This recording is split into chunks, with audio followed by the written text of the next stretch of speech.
And good evening, ladies and gentlemen, and welcome to episode 31 of Smite Talk. Took me a second there to remember what episode we were. My name is Octane Pro, and today, this is not FG3000. We do have Sky. Sky, how's it going? It's all right. How you doing? I'm doing good. I'm like trying to get your overlay fixed and set up and all that fun stuff now. But you're good. You're good. I'm just getting you all straightened out. Those of you guys not familiar with what Smite Talk is, Smite Talk is pretty much a radio show, talk style show, very similar to what you guys see on the radio, where people can go ahead and call in and give their opinion on a variety of different topics. And we'll bring up topics, or you guys can bring up topics. It's very like open mic type of style, where you guys can call in and say, "Hey, I have a question about this," or "Hey, here's my thoughts on X, Y, and Z." We appreciate you guys coming out today. FG3000 is away on vacation. He does not return back till about midnight tonight.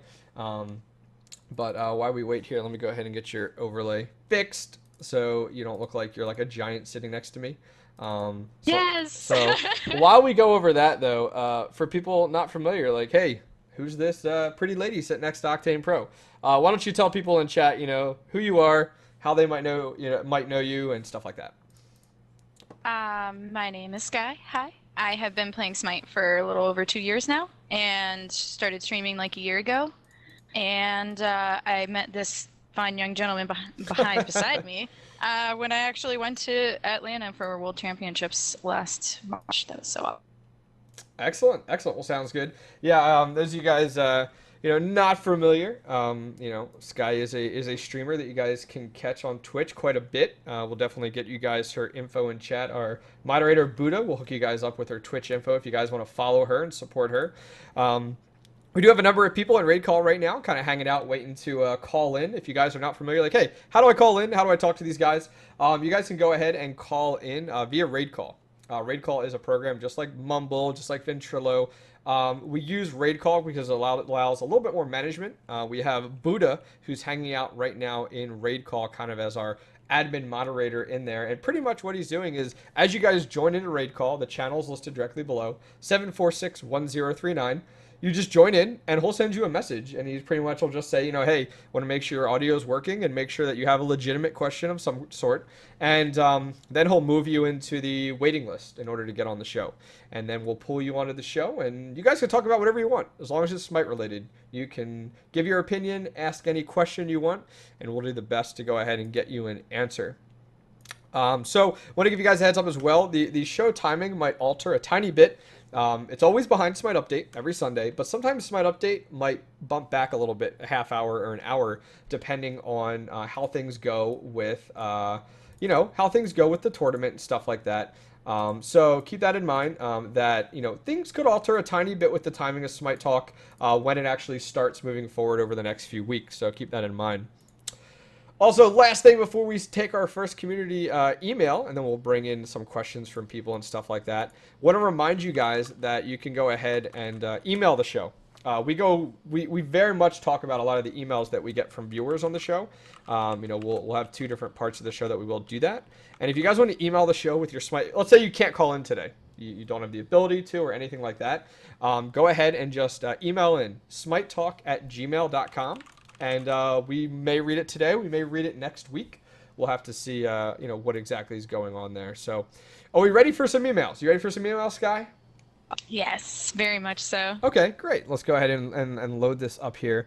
A question here. A person sends in an email here. They say, "Hello, Octane and fellow guest. Do you think it would be cool to have different map skins for Conquest maps, keeping the exact same physical elements, camps, walls, stuff like that, but have them change different graphically, depending." So I'll throw this to Sky first. What are your thoughts on having different Conquest maps, same style, same setup, just maybe different graphics, stuff like that? If we could choose and it weren't random, I'd be okay with it. Like the nighttime arena map was really cool, but Yep. sometimes it would hurt my eyes. I wish I could choose if I wanted it or not. Yeah. So I really like the idea, but I'd prefer us to be able to choose what skins you want going into the game. Yeah, that'd be kind of neat if you could either pick, if it was, I think it'd be kind of hard based on like per person, like, hey, Sky wants day mode, I want night mode type of deal. It'd be kind of hard to do that. Overload the servers. Oh maybe. yeah, yeah, completely. But it would be kind of cool, like the waiting, I don't know, like right before it gets into it, there's like a voting period or something fun, like a voting, vote night or day, vote retro, disco conquest, stuff like that. I think that could become quite entertaining, if not in the actual casual queue. Actually having a chance to do it like in the custom games, I think would be a lot of fun. But kind of what Sky said, you could run into some difficulty on the server side if everyone's running a different version of it, to say the least. Lag. Another email from a person here says, "Hey guys, isn't Spirit Robe on Scylla if you ultimate before a hard CC and get 50% bonus on the ultimate dem?" Okay, that's not a question. Let me reread that here. They like they're just okay. Their question is, what are your thoughts on Spirit? Pretty much, what are your thoughts on Spirit Robe on Scylla? And we've kind of talked about like the other day we talked about Spirit Robe versus Magi's Blessing. I'm always a fan of going with Magi's Blessing, as a substitute over Spirit Robe. I think Magi, we always talk about like Urchin or Spirit Robe. And then there's that third robe that no one even talks about or uses when you're going ahead and building. Magi's Blessing isn't terrible to use on someone like Scylla. I don't know. Well, Sky, for people that aren't familiar, what type of gods, what are your go-to gods so that people are a little familiar with you? I have been playing more mages recently, but I've never really played Scylla, and I Okay. feel like she has so many escapes. Why would you necessarily need it? Hmm. It gives you the cooldown, which would be good for her escapes, but I almost feel like you want to build her like a glass cannon. Yeah, that's good. That's true. That's true. I mean, that's like when I caught you streaming Hobwa the other day. All glass Oh cannon. God, yes. now you're a huge, for people that aren't familiar, you're a huge like one versus one player, correct? Like Well, that's your I've been thing. playing the last 2 months, so this last season, starting, I guess today is the end of the season, I started playing 1v1. Okay. Okay. And I'll just ask you straight out, what are your thoughts on one versus one right now? How do you like the map? Let's put it that way. How do you like the map? All right, the map is good. I'm really enjoying 1v1s. I never got into it when it was its own queue before League, Hmm. and but now I'm just really falling in love with it. Okay. The Okay. map, of course, is great. It leaves you the chance to jungle, and I don't know. It can definitely, if you wait till a too late game, you can just lose simply because someone can burn down your towers and your Titan. Yeah, that's why that's my gripe with the one versus one map right now is it's so easy to wipe, like let's say 15 minutes in or whatever, 17 minutes in, and all of a sudden you're like, oh, I was up a tower and a phoenix. All of a sudden, tower, phoenix, and possibly a titan has been taken, all depending. So that's my kind of gripe. My worst gripe is on the one versus one map is you can stand on the opposite side of the wall from the titan and damage the titan without aggroing the titan. That's what drives Yeah, me. I'm like, backdooring. oh, but you don't even have to like leave where you're at. You can just sit there, damage the Titan, And if you're like, I forget somebody was telling me. I think it was Blake. I had Blake on last show, and he was like, if you alt at that position as a Nubis, fully like full items, build everything, you can like burn down the Titan like Yep. almost halfway because of that. So that type of stuff drives me nuts to say the least. But hopefully we'll see a new one versus one map eventually. I'm hoping for. Um, I like that. yeah, that'd be cool. So let's go ahead. We'll take our first caller here. Logan Riley, we'll go ahead and bring you in here in just a minute. Once again, guys, if you guys do want to call in, feel free. Sky does not bite. Go ahead and call in via raid call and use the group ID 7461039. And, please go ahead and call in, and one of our moderators will be in there to facilitate your call. Logan Riley, welcome to Smite Talk. How's it going? What's up? I'm good. How are you? I gotta turn you up. You are like quiet as a church mouse, dude. All right. So we want to talk. Is it What's better now? your question? What do you want to talk about today? So I was thinking about Mercury. Do you think he's like bannable in like ranked or in competitive map play? Yep. Yep. Like, but why? Like, I feel like Sir Cat or like I feel like that'd be a better ban than Mercury, to be honest. Mm-hmm. Like, why is he so good? Like, yeah, late game, but I mean, if you He was lose out of the banned series- most SPL today Yeah. until like one of the last few matches. He was banned. I didn't see the SPL today. He Okay. was banned. Yeah, he's been being banned in competitive play. When Yeah, I was watching, go ahead. Go ahead. I was watching the Dig versus Wolfie's team. And Wolfie banned Mercury over Thor, but not like Cog Red versus Wolfie's team. And, Okay. and Wolfie banned Mercury over Thor, and what's his name? Their jungler for Cog Red is just amazing with Thor. I mean, I don't think you should have banned Mercury there. Sure. What are your thoughts on that?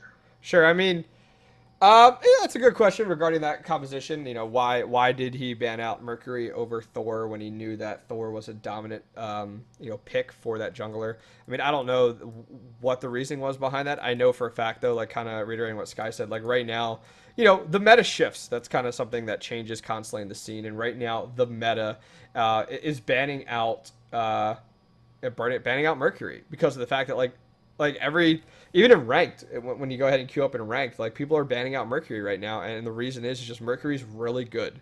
He's really really good where he's at right now in the game and on some of the best competitive players out there, kind of like within the SPL. I mean, he's deadly. I had a game the other day and a ranked game, and like the Mercury was going 10-0, and thankfully he was on my team, so I was super happy about that. But like Mercury's just so good. Like he's just so good right now. Like he's just so good. I mean, is there a direct reason? There isn't. I mean, I don't know of anything directly that has changed, which has gone ahead and reignited the demand for Mercury. But it really, for me, it comes back to meta, and meta's constantly shifting, and that's why I see that occurring. Any other comments you think, Sky, regarding why people are banning out Mercury? I mean, you play one He's versus banned one, and 1v1. I know he's so I good. ban Mercury every single game. Like I ban Kali and Mercury because just there's absolutely no way to counter it. I used to think, oh, I can Aegis Mercury's ult and I can beads out of Mercury's 3, but I've been owned against like all of the different Mercuries I've been against. It's just he's not been buffed. I don't know what's wrong. Just Yeah, when I was playing 1v1s, like I was addicted for a little while, and I just played no one banned Mercury, and I'd go like 10-0, and they'd surrender at 10. Like it was just an easy win, you know. Yeah. And then like I played it against Anubis, and I quit because he 100 to 1 to my Titan. I was like, yeah, I'm not playing 1v1 anymore. oh And I god. was so mad. I was just like, I was winning. I was up like I was playing Kibo, and I was like, it was 7-0, and then literally he would 100 to 0 me, and then he built full CDR. So literally his ultimate was on like a 20-second cooldown. He wiped me, and literally he one hit my Titan. It was so stupid. Yeah, I was he's just like, why I don't usually play one versus one at all. But when I went ahead and tried it out the other week, the first person I went against was a Mercury, and I didn't ban out Mercury at all. And I didn't think Mercury would be very good in one versus one. I was so wrong. I was so wrong. And the other person like knew who I was right away and like messaged me and was like, "I love your shows," and I was like, "I hate you. You're playing Mercury." So I was just like, "Oh my word!" Like, ugh. So I completely understand, and how ironic that the fact that Mercury's so good right now, and the Run.exe skin comes out, which like everyone's rocking now because it's so cool. What other questions do you have here, Logan? what do you think about? Do you think Geb or Themis better? I mean, I personally like Geb better because their shield, rollout, stun, knockup. Like, what's wrong with them, you know? But I mean, then again, Athena has that taunt, which is like a team fight changer. Like that can change a team fight around Sure. in one thing, you know. Like, but I mean, I personally think Geb is like all around a better support. But in team fights, I think Athena's better. Like, who would you ban in like SPL or like ranked and stuff? Sky, what are your thoughts? Geb or Athena, and why? Who would you I'm pick? thinking it depends on the rest of my team. If I have only squishy teammates, I'm not sure I would really actually want to pick Athena because we're not going to be able to utilize her ult as well. But, with Geb, you could really have an entire team of squishies, and you're going to provide all the CC for them and not depend on them not dying. So I would think Athena, I feel like is really good with like a hard hitting ultimate, like Kibo, Anubis, and like in laning phase, Rama and Athena is a really good strong matchup because you taunt into Rama ultimate after barrage hits you for like 1,000. If you hit all three of them, like if you taunt into that, I feel like that's a really good combo. Like in laning phase, I feel like Athena's better. But once you start getting into those team fights, I feel like Geb can really change it around with his ultimate as well. Yeah, I I mean, I primarily play support, and for me, I can say, looking at the two, Geb is definitely a huge, like, I always see, like, throughout the day and yesterday, like, DM Brandon posting on Twitter and being like, they allowed Geb through again. They allowed Geb through again. Like, Geb is so good, and, he brings so much to a team fight. The benefit is amazing. His shield, right off the back, is like a reason to pick him. But his ultimate is a huge benefit. I always like picking up Blink and using that with his ultimate to blink into lane. I think it's very effective. Athena, I'm not as good with. but that doesn't mean that she's not very good. I think Athena adds a lot different to the team comp, to say the least. But I have to go back to what Sky said is, when I'm looking at picking one or the other, it really comes down to who I'm laning with as a hunter. Starting out in that early stage there, 7 minutes in, not 10 minutes in, who am I laning with and which one's going to be more beneficial? I mean, Athena is monstrous. She's so good, and she drives me nuts when I go ahead and lane against her as a Geb. I think they're both good. I think it really comes down. I mean, if, you're looking at it, you Geb, Athena, Bacchus, I feel like are some really, some of the top few supports right now. Kumakarna was for a while, but kind of fell off. Ymir's kind of situational right now, especially in the competitive scene of the SPL. So I think it varies, but good question. Any other questions that you have for us today? I just have it's a question, but was Ymir ever good competitively? I've only been playing Smite since last year. Okay. But was he good competitively, Dignitas, Sure. competitive? Sure. Sky, do you have an answer for that? Or you want me to take this one? I saw Ymir get played today. And Yeah. Was that a winged wand on him? Yeah, he's picked up. He's picked it's very situational. I agree. Like, a lot of people didn't expect Ymir at the launch tournament, but then you saw Zelia pulling off Ymir, at the launch tournament. So it's very up in the air. Ymir has been around forever. One of the first few supports there, and starting out, I can tell you, within the first few months of Smite, Ymir was one of a great picks. Ymir's kit is amazing. There are some other gods that lend more towards team fights over Ymir. So that's why you might see other people pick up Ymir for more team fight based. That's really the role of support. But Ymir is so much CC in his kit. That's what makes him so valuable. And I'm a huge advocate for Ymir. Ymir is my number one, played god, mastered. I love Ymir. So any other questions for us today before we let you go? No, I think I'm good. All right. Well, you have a good day. Thank you very, very much for calling in. All right. Ymir. I love Ymir. I love the diamond skin, Ymir. Aries. No, Don't Ymir. No. I love when I can play Ymir and go 7-1 because the rest of my team is carrying me as a support, so I don't even have to play support. I love it, without a doubt. Did you learn how to do that from Incon? Because he is the best carry support. I've been playing Ymir since day one. We'll just put it that way. Oh, when did Incon start playing Smite? I need to look it up now because. Oh God! Player day created. That's right. I like to say, I'd like to say that there was at one point that Hi-Rez, Kelly, and I went back and forth about Ymir because I had a point something percentage more kill to death ratio than Kelly, and I made it a big deal. Yeah, I don't know about Incon. I don't know when he started playing Smite. I don't know, but he is also much better than me, so we'll just put it that way. He probably plays a better Ymir, to say the least.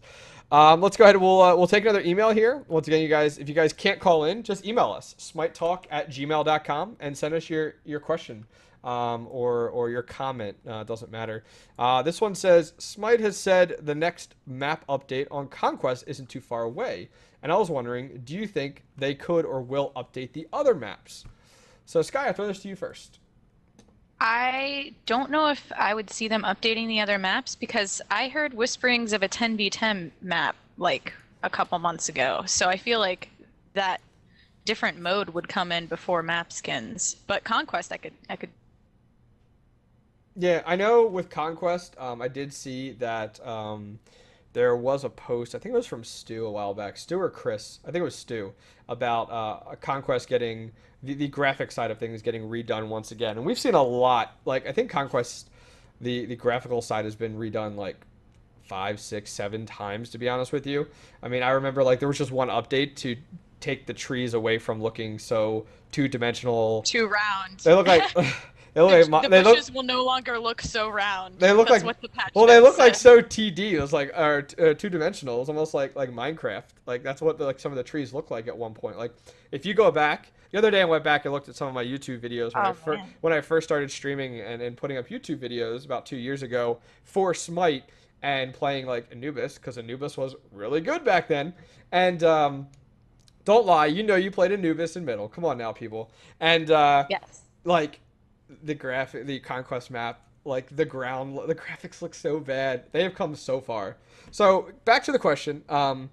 I think a conquest map update, as someone from Hi-Rez had posted, will be coming here shortly. The graphics have only become better, so I think that's the direction it will go. I like the whole like volcano look to it and the different like background scenery and stuff like that. I think it's awesome. So I think that's next. As for what Sky was talking about, there was mention Yeah, a while back. said confirmed that it was not happening anymore. Oh, the 10v10? Yep, not happening anymore. Why you gotta ruin it for us? Why you gotta be Debbie Downer? Maybe someday. Maybe someday. Guess we'll see. All right. So next thing that we wanted to talk about, guys, a little bit was the fact that each week we kind of like to talk about a god, our opinions on the god, where the god has come from, stuff like that. And this week, Sky, who is the god we're talking about? I had to pull out Hebo. I've been playing him a lot recently, but I was just thinking that he was in the game when I very first started playing, and there's only like 8 gods, and Mm-hmm. I mean he's been around. He's been around a long, long time. Yeah, I mean, Hobwat's one of those gods that has been pretty consistent, actually. Like, if you guys look back at like gods that have had a lot of nerfs to them and a lot of changes, we don't see like Hobwa under the gun of the chopping block for getting altered a ton. Hobwa's always And been. even Go ahead. yeah, his rework, he had a remodel, but they really didn't mess with his kit too much, and I thought that was Hmm. surprising for someone who's been in the game so long, you know. Yeah, yeah, and I like the glass cannon type of style of gameplay that has been kept over the past 2 years with Smite for Habwa. I mean, he's always been the god that does a ton of damage, and it's a lot of burst because of the cooldown on Habwa. But we haven't seen him under the knife to get, as you said, the rework was done, but it was just graphically. And now, he's still very, very good. He's a very good god in every game mode, I feel like. I try to play him in 1v1, but I just overcommit too much and I always die. So I don't pick him anymore in 1v1. I see you play him, though, in 1v1 a lot. I do miss his ultimate. But yeah, I love playing him 1v1, but the only other, I feel like Scylla and Vulcan, they're still, glass cannony, but Freya Yeah. was probably one of the oldest before that with Hebo. Mm. Hebwe. And Habwa. but she got nerfed, and she can't really burst people down the same way, and obviously Anubis is really bursty, but he has just not got any utility, so I just feel like he's just one of those, he's been exactly like what you were saying, consistently. Yeah, I mean he's uh, definitely one of the old like the gods that have been around for long enough where we haven't seen the change, so many changes done to it. Without a doubt. From a competitive side, we do see Habwa picked up a decent amount. It's not exactly like a go-to god that I see getting picked up or banned at this point in time. That can sometimes change. At one point he was banned out a ton. It was almost like an auto ban just because in middle, used to see Habwa go mid a lot, just because of how well he would do, to say the least. I mean, looking at Habwa, I mean, some of the items that stand out to me on Habwa, Polynomicons are a good one, give or take, depending on your view on Polynomicons since the adjustments. Same thing with like Bancroft's Talon or Rod of Tahuti. I think they're really good items to pick up on Habwa. Any other items that you can think of that are kind of go-to items for Habwa at this point? it really depends. Whenever I play Hebwa, like people build tanky, so I end up really needing a Soul Reaver to cut their HP down. Oh, okay. So, and with all that cooldown, it's just perfect because, percentage HP, percentage HP, percentage AP dead. Hmm. Okay, that makes sense. That's a really good point, to say the least. We'll go ahead. We'll take our next caller here, and let's go ahead and bring them in. Welcome to Smite Talk. How's it going? Hello, hello. Hey. So what do you? Sorry, I was listening to the show. And That's okay. It happens on every caller. There's always that delay. So what do you want to talk about today? Well, pretty much, there were a few topics, but my main one has been Hades. He's my favorite god, and he's kind of like my go-to. I like to solo him. I just wanted to know where his standpoint really is. Sure, sure. It's interesting you ask about Hades because Hades is one of those gods where like people were like, Hi-Rez talked about some stats on Hades and he had like a huge win rate and people were like, oh my god, like how? Well, it's because like Hades hasn't played that often, so I love to see numbers on win rate versus how often he's played type of deal. Hades is a good god. I'm one of those people where like I would have loved to see like Hades be really good, like really good as a mage or really good as a support. Hades is kind of like that right in between, for me at least. Other people may feel differently. I see people that will play Hades as a support in Conquest and do very well with Hades. There, but most of the time, it doesn't work out. He So seems to fall behind. yes, yes, exactly. Especially as a support, going like the Guardian style. As for the other side, like with mid, like I've seen some very successful Hades in mid. I've also seen some people not do so well with Hades in mid. So I'm happy to hear someone like yourself is saying like, "Oh, Hades is your go-to." I think that's great. People are going to give you a hard time when you pick Hades. I'll be honest. 1v1 Hades is being played. Okay. A ton of games I'm playing in 1v1, all through silver anyway, not in like bronze, but all through silver he's been being picked up because he has that wave clear. And I still love to Baraka Hades and Arena all day. Okay. Arena Hades is really good, yeah. Yeah, I really and, like and that. and like what I was talking more towards Conquest. When you look at like 1 versus 1, Sky's going to give you more insight. When Arena though, like I love seeing a Hades on my team in Arena. It allows you to, it's great because I'll play like an ADC, or an assassin in Arena, and then I just initiate directly off of Hades. Like Hades goes ahead and ultimates the other team, and I just initiate behind it. If you ever play like a Hades Ares in Arena, the combination is so deadly because the Hades can jump in, ultimate, they beat, fine. Ares just blinks in right behind them on the opposite side of where they're running away, and just pops his ultimate and pulls them right back in towards Hades. So I will show my love to Hades, without a doubt. So what other questions you got? Uh, Osiris, really. I remember haven't really been able to get in very often. Like I've watched the show a bunch. I tried to get in before, but then I had to go. That's okay. But Osiris, I started playing him solo and eventually found out he's amazing jungle. Yep. And wanted to know where you see him in between. Like he's a warrior, so he can do solo pretty well, and he's a little bit on the tankier side for a jungler. But I wanted to know where you think he goes. Okay, Sky, I'll throw it to you first. Wolfie plays them both, and Wolfie's jungle solo, so I think you're right on the path that he can do either. He's perfect in both roles. Yeah, I Like hate you've it. seen I that. hate Osiris. You've seen that. There's a lot of stun and slows with him, that's for sure. So I hate Osiris because he's a warrior with like the speed of an assassin, which is like, drives me nuts. So you will notice if you ever play a game with me, I'm like, okay, ban Nuwa, ban Giannis, ban Osiris. Done. Okay, we're good to go. Now we can pick, normal gods.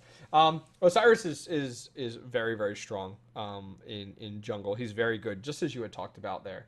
Someone chat right there is like, he needs the nemesis treatment where he's reclassified from warrior to assassin, and some people have said this, some people disagree, some people like where he's at right now. I just don't like how like Osiris can take like so much damage and be so but like take the damage and have the attack speed of an assassin. It's so deadly. Do I call him overpowered? No. Do I call him strong? 110%. And so if you're going jungle, I'm going to make my recommendations of Mercury or Osiris. Pick one of the two. If they're not banned, I think they're excellent pickups for jungle. What are your thoughts on Osiris? You asked the question about him. Do you find him strong when you play him or what? Yeah, so my main two roles, I can't do leagues much. I mostly feed both in solo and conquest. But Okay. I'm in casual. When I play conquest, I'm either a solo or a jungle for the most part. Those are my favorite roles. I like jungle because that she can leap in, do damage, get out. I like solo because, well, Hades, Rex face. I like to build him tanky and magically powerful, but I like a mix of those. I like to swap back and forth if one gets boring. But Osiris, I like how he can take damage, deal damage. I think Chin's is very good on him, although it was nerfed. But still, I think Osiris, it's a fitting role for him to be a warrior that can jungle and solo. Yeah, no, I think it's pretty cool. I actually missed Cirquette too. People were like raging, like you didn't say Cirquette. Okay, Cirquette is definitely in the top 3 as well. Did anyone else see Cirquette play this week in SPL? Like she's disgusting. Her reach is so far. So, yes, I never want to play against Cirquette, Mercury, and Osiris. I never want to I play love against them. watching. I love watching Lasses play Cirquette. Oh, it's so good. He presses 3, and then he sits there, and then he jumps out of. He's like, "Hi!" and he just starts tapping. It's hilarious. Yeah. Oh, Yeah. it's like a head crab. I just pictured a head crab just jumping on you. That's a good one. Any other questions that you have for us today? There was one more. I know. Go for it. I've What do been you here got? For a while, but one last thing. I kind of started Smite as it came out of beta. I watched Game Theorist and saw how Okay. they were remodeling some goddesses. That's a really great show, by the way. But I got into that because I saw a video of that, and I started coming over to Smite. And I've kind of become addicted to it. But I started watching the pros, and I noticed Dig, and I started kind of becoming personally attached to them. Okay. And so they're one of my favorite teams. I mean, sure, join the bandwagon. They're one of the top teams ever. But I've noticed they've started falling off lately. Yep. And do you think they'll make a comeback? I mean, I realized that they've just lost Shadow Q in the best, which was probably devastating. But do you think they'll make a comeback once they start getting used to their new players? I'll let Sky talk about this, and then I'll talk about it. Go for it. I was actually just reading this morning this article that Anatoly did. They posted on the Team Dignitas website, and everyone is still getting used to their roles. They just had these major roster changes, the best and Shadow Q, obviously. So I feel like they were probably on the back foot. Like they're not, like you said, they're not used to it yet. So I think that they could absolutely have it back. Yeah, I mean, in my opinion, to be honest with you, I talked to last week.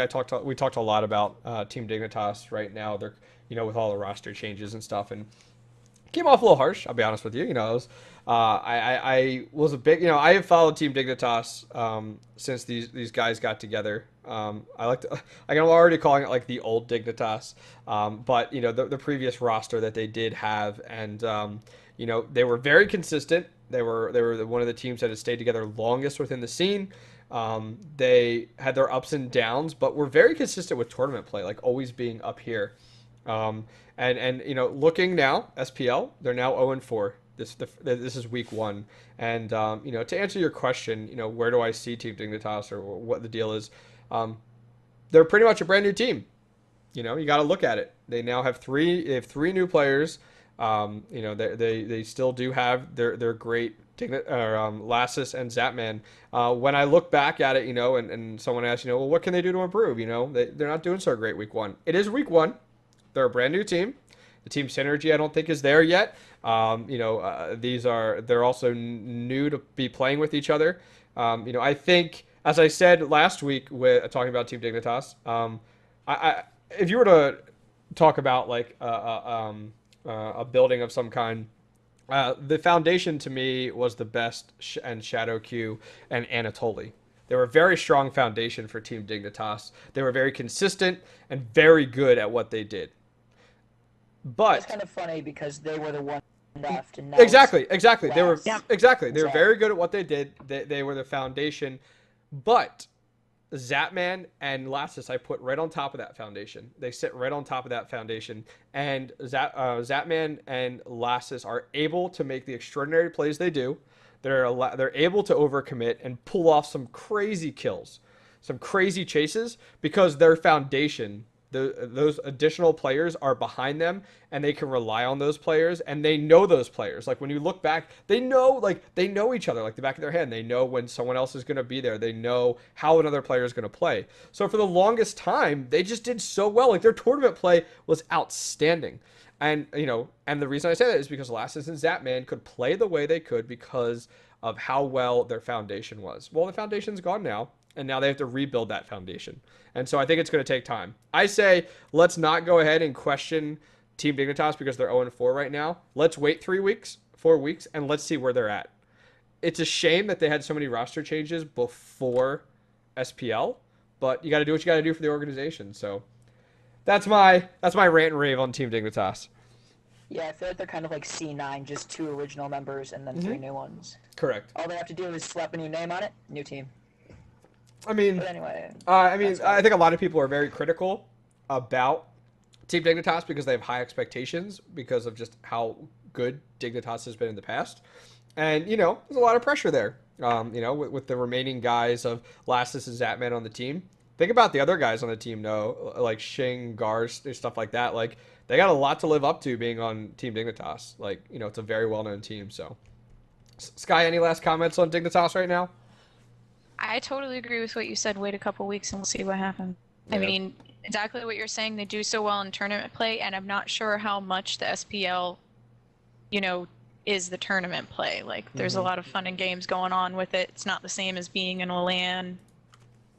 I'd say, wait and see. Yeah, for sure. I think it's a good point. Any last questions that you have for today? nope. Thanks for letting me be on the show. It's pretty fun. No problem. Thanks for calling in. I appreciate it. All right. All right, we'll take another email here, then bring in our next caller. This one comes to us from Tornan. In the topic of the SPL, who would you say is the best player in each role?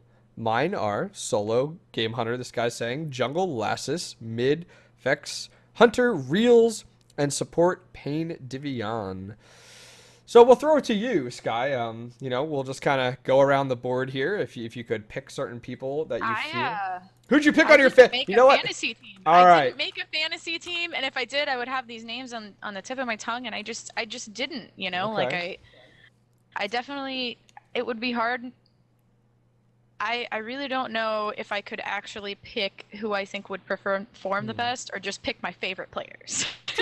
Sure. I mean, if you were to picking favorite players, I mean, it's one thing versus players that are performing very good. I mean, you and I were both at a launch tournament. We both had the opportunity to meet a lot of these players. We had drinks with a lot of these players. So favoriting, could come down to personality and who bought me the most drinks. But when we're talking about our picks, like I did the ESL.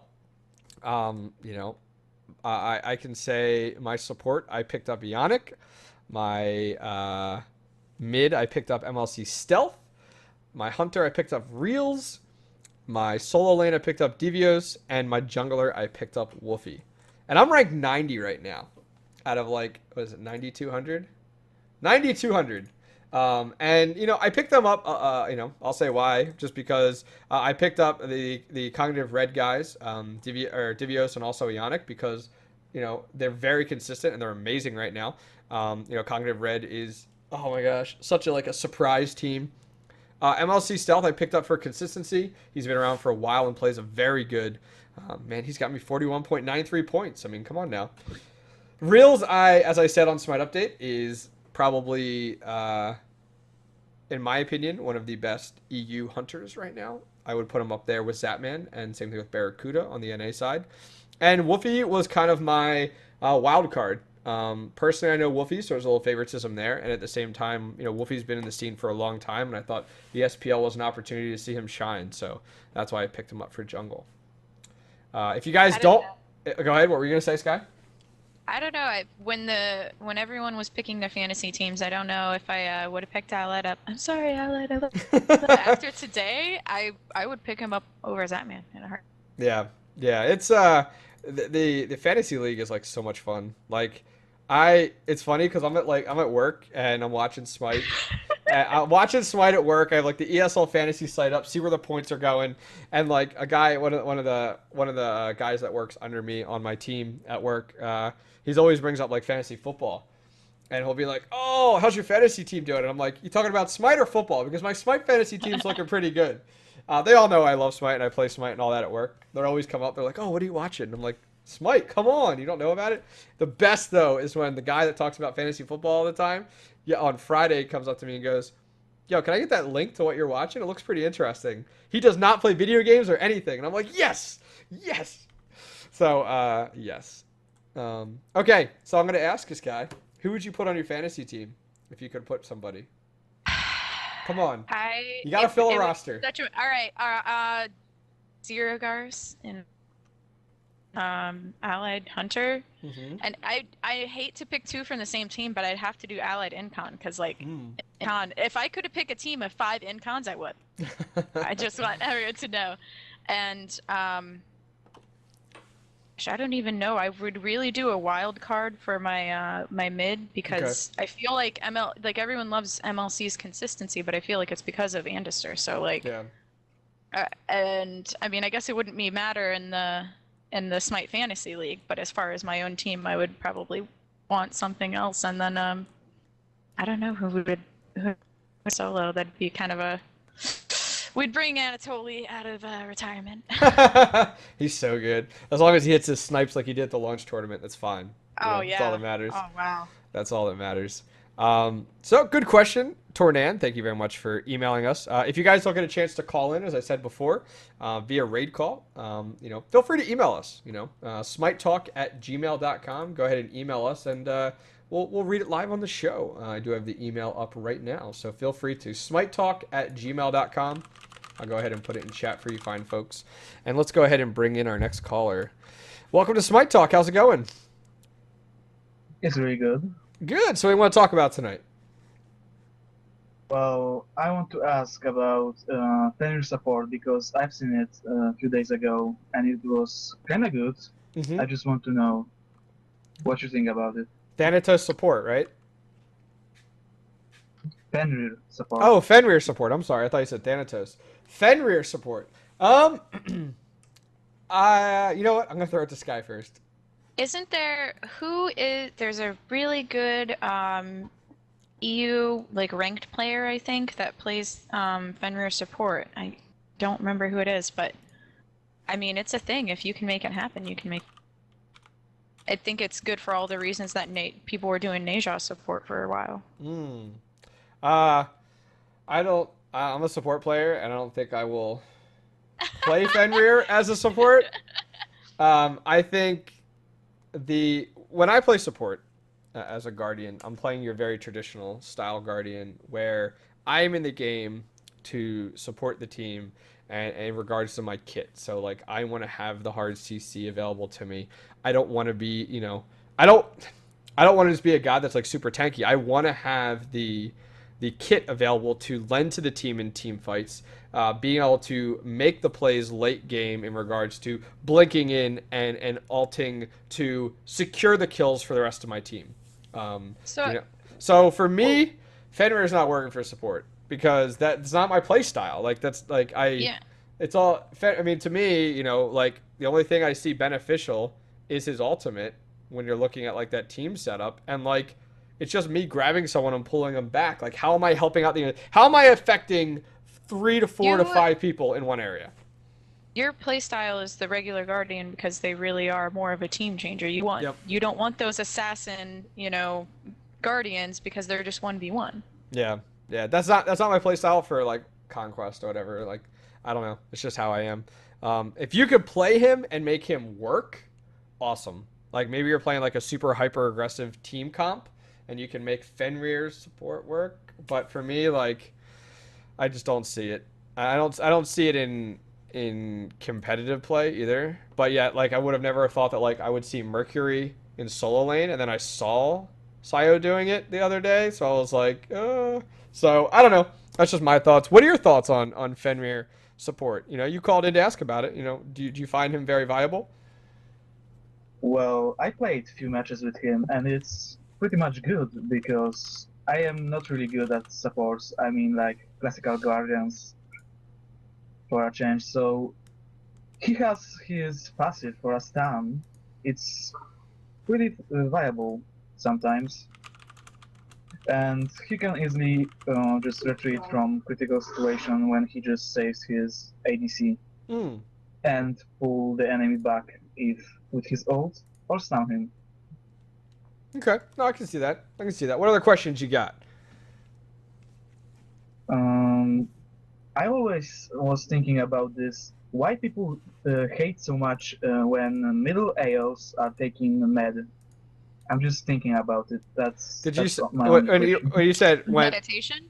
Meditation or red? Oh, meditation. Okay, Sky, that's all you. Yeah. I used to get flamed a lot. I was still using meditation like maybe like 9 months ago, and people would always come in my stream and flame me, and people would Hmm. flame me in game, and it's a waste of gold. And now I see people do it, and I laugh at them. You just what it is if you are managing your mana the way that you should be, mana management, then you don't need meditation Yeah. because otherwise you're out an extra active you could be using for something else, and then just it's kind of just a waste of gold, you know?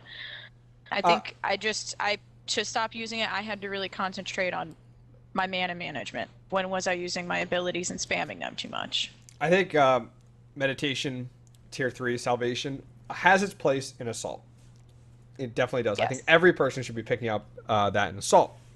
Gearing it back towards the more popular game mode, Conquest, there's nothing wrong with picking up meditation. But keep in mind, meditation is your training wheels in Smite. And if a new player picks up meditation, like the other day, I was doing pre-made fives with just a bunch of people. I just grabbed a bunch of people on my friends list. Buddy of mine decided to hop back into Smite. He played Smite back in August 2012. We played on a team together, and he was really, really good then, but hasn't touched it in well over a year. And so he picked up meditation the other day, and somebody gave him a hard time, and I was like, he's newer. He's a newer player, keep in mind, but he feels comfortable with it. If he feels comfortable with meditation, go for it. That's fine. But keep in mind that slot you could be more effective with using something else in that slot as time goes on. I say it's training wheels because exactly what Sky said. It all comes down to your mana management, and it's your training wheels. Where if you are just spamming your abilities away, you're not really keeping track of your meditation, stuff like that. It's a problem. But if you are new to the game, or you're super comfortable with it, go with it. But what I can recommend is eventually it would be best for you to rotate meditation out and rotate in a different ability that is going to benefit you a little bit more and your team later on. So that's just my thoughts on meditation. What other questions you got?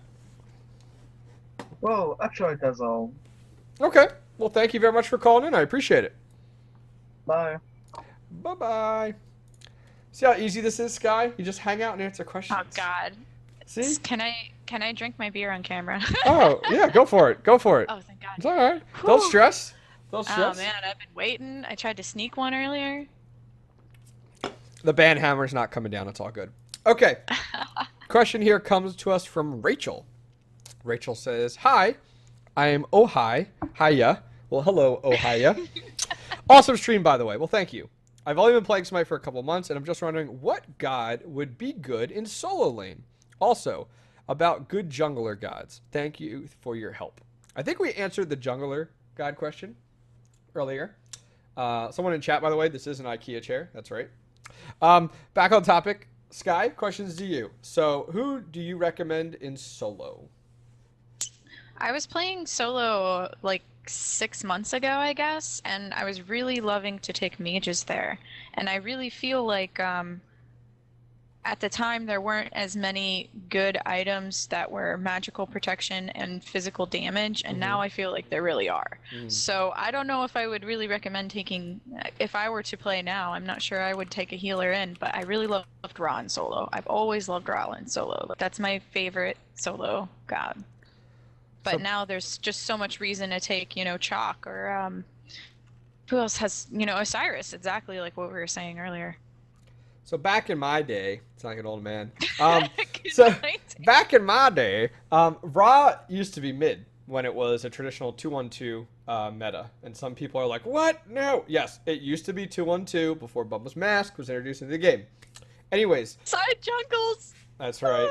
That's right. Hey, green buff on Odin for the win. That's all I gotta say. Oh my God. That's all I gotta say. It was so overpowered. Anyways, Green buff on everything. that was like mid. It was like Ra, yellow buff, GG.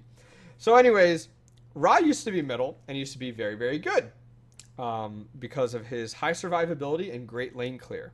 Now shifting to more recently, now that we have a solo lane in our short lane now, which before we didn't even have short and long lanes. Just saying. Anyways, in that lane, I always recommend to people like this who are asking who would you recommend in solo lane? You're kind of newer to Smite. Ra.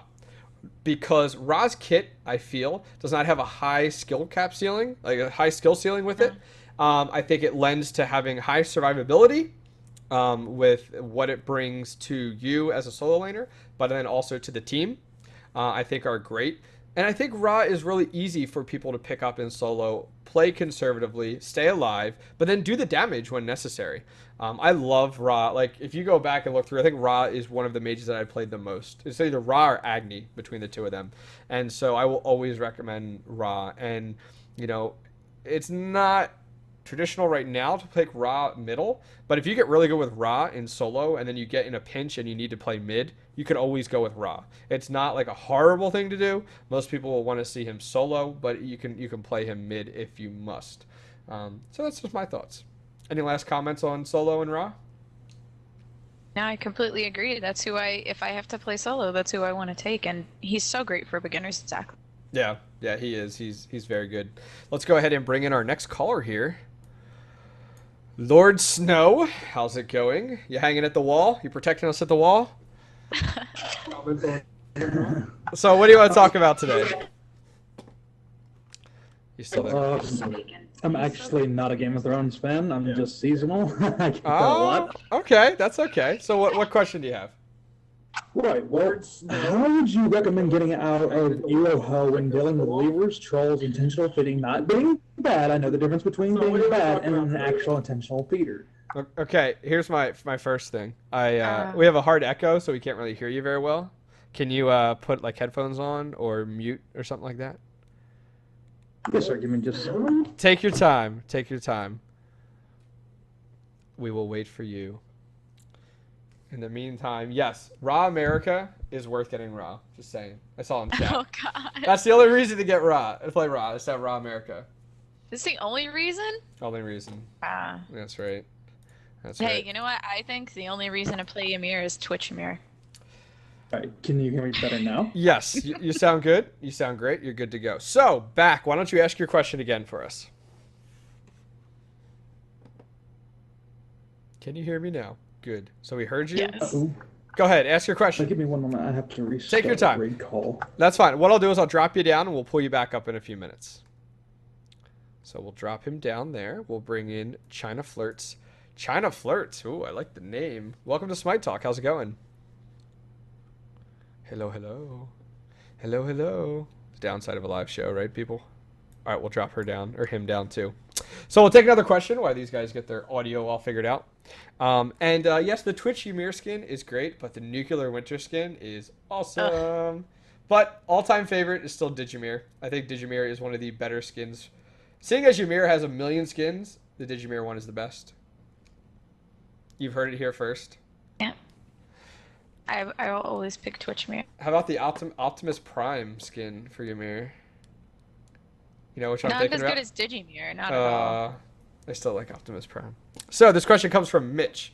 Do you feel Nuwa is better as a mid lane rather than a solo lane after the rework? I feel she is due in her early game clear, and high CC makes her more viable as a mid for mid camp steals and her ability to gank. So what do you think about Nuwa? Mid, solo lane, before and after the adjustment or the changes? I haven't played against Nuwa except in like Assault, I think, or I guess Arena. I really haven't had much contact with her since I guess I play her a lot in Arena. I haven't had the chance to take her Conquest or even see her Conquest at all. So I mean, but I feel like, what do you think is the difference with her too, as far as her pushing power? Do you think that that's really significantly changed after her rework? Okay, so her clay soldiers and the ability now with the stun that they bring is so good. I hate it. That's why I ban her, like, as much as I can. Like, my ban list is huge, folks. Like, I have a huge hatred for a few gods. She is one of them. The first game I played against her after the rework, it was a little salty. It was a little salty, to say the least. I think that she right now is really good in solo lane because of her high survivability and her abilities. She can still push very well with her new kit, should we say. Versus mid lane, I don't know. I just like her more in solo lane. I mean, if I had Cret on this show, Cret would just bang out some numbers and be like, well, with my calculation, she is better in solo because of the high percentage of blah, blah, blah versus blah, blah, blah. But for me, it's definitely more on the solo side with her. I think it just comes with the survivability, to be honest with you guys. So I think that's where I would see her. I don't really have a lot to answer on that question because she's still so new. So, like, I feel like she could go one or the other. Just my 2 cents. It might be whatever the fad becomes fastest. For those of you not Whoever familiar takes with her what, somewhere fastest. for whatever you guys are not familiar with fad is a hipster term. It does mean Somebody popular is going to play a Nuwa somewhere, and Yep. then everyone's going to think that's the best role for Nuwa. That's right. You got it, Degars. That's right. Crit calculations. That's right. All right, let's go ahead and bring Lord Snow back in. See if he's got his stuff in order. Lord Snow, welcome back. You good to go now? Yes, sir. All right, excellent. Thanks for coming back. So, what is your question or questions? All right. Well, my first question is, how would you recommend getting out of basically elo hell when dealing with levers, trolls, intentional feeding? And I don't mean just players who are bad. I mean actual intentional feeding. Sure. I can understand that one. I'll throw that to Sky first. What are your thoughts, Sky? I haven't played Conquest League yet, but what all of my friends who are, all of the players there in Masters, they're in Diamond, what they say is that you have got to play a role that can carry your team. Because, like, I love support, and they tell me I'm screwed. I can't get out of elo hell. Like, you're going to have to play that ADC, you're going to have to play that jungle to get all of the kills, to carry your team of trolls and feeders to be able to get out of elo hell. I think with ranked is almost like a gamble, and the house always wins, and so I feel like when you're looking at ranked, we had Hi-Rez Chris on the show on Smite Update a few months back, and if you're doing 50-50, like you're winning 50, you're losing 50 in ranked, you're kind of where you should be. Now, granted, you say elo hell because of the fact of sometimes, like, you queue and it doesn't matter what time you queue, it doesn't matter what position you play, you're still getting a bunch of haters, a bunch of people that you feel are just got to level 30, stuff like that. So I understand the frustration. My only recommendation from watching some of the pro players and talking with them is you pretty much have to pay your dues in regards to you spend weeks and weeks dealing with that types of stuff until eventually you get that promotion, or eventually you have that game that pushes you up past that. But I mean, I don't see any like good ranked without any of that elo hell until you get to Masters, I feel like, because every time I watch like guys stream in Masters, like everybody gets along, it's lollipops and cotton candy, and I don't know, that's just my perception of it. What about you? I mean, you're saying elo hell. Have you had quite some bad experiences? Well, to explain adequately, my elo right now is 1,253, Okay. which most people would say that's actually not that bad. I was Silver 1 Division, but the other day I literally had a 16 loss streak in a row, and I decided, you know what, after 16 losses, it was time to call it quits, go wait a whole day, and then come back. Came back that day, lost 2 games immediately, got kicked back to Silver 2 Division with 70-something TP, and my elo just it crashed. And it was all due to several supports that just left after with 1 death. I mean, I had a new wall that was angry at me from a previous match that I beat him in. He turned around and went 0-7 as new wall, just to intentionally feeding the raw because he was angry at me. What time are you playing? I've also really heard that, you need to be playing when the most people are on so you get the better games, the elo closer to you. When you said you played 16 in a day, were you playing during the day when, like, the only people who are on are, like, people who aren't at work and, maybe, younger and...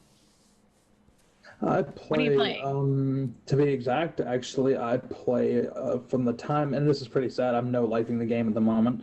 I play from the moment I wake up to the moment I go to sleep, which means that about, if I'm just being accurate here, anywhere from 2 p.m. till 6 a.m. in the morning. I'm on it that long. I'm kind of jelly. I'm kind of jelly right now, to be honest with you. Right.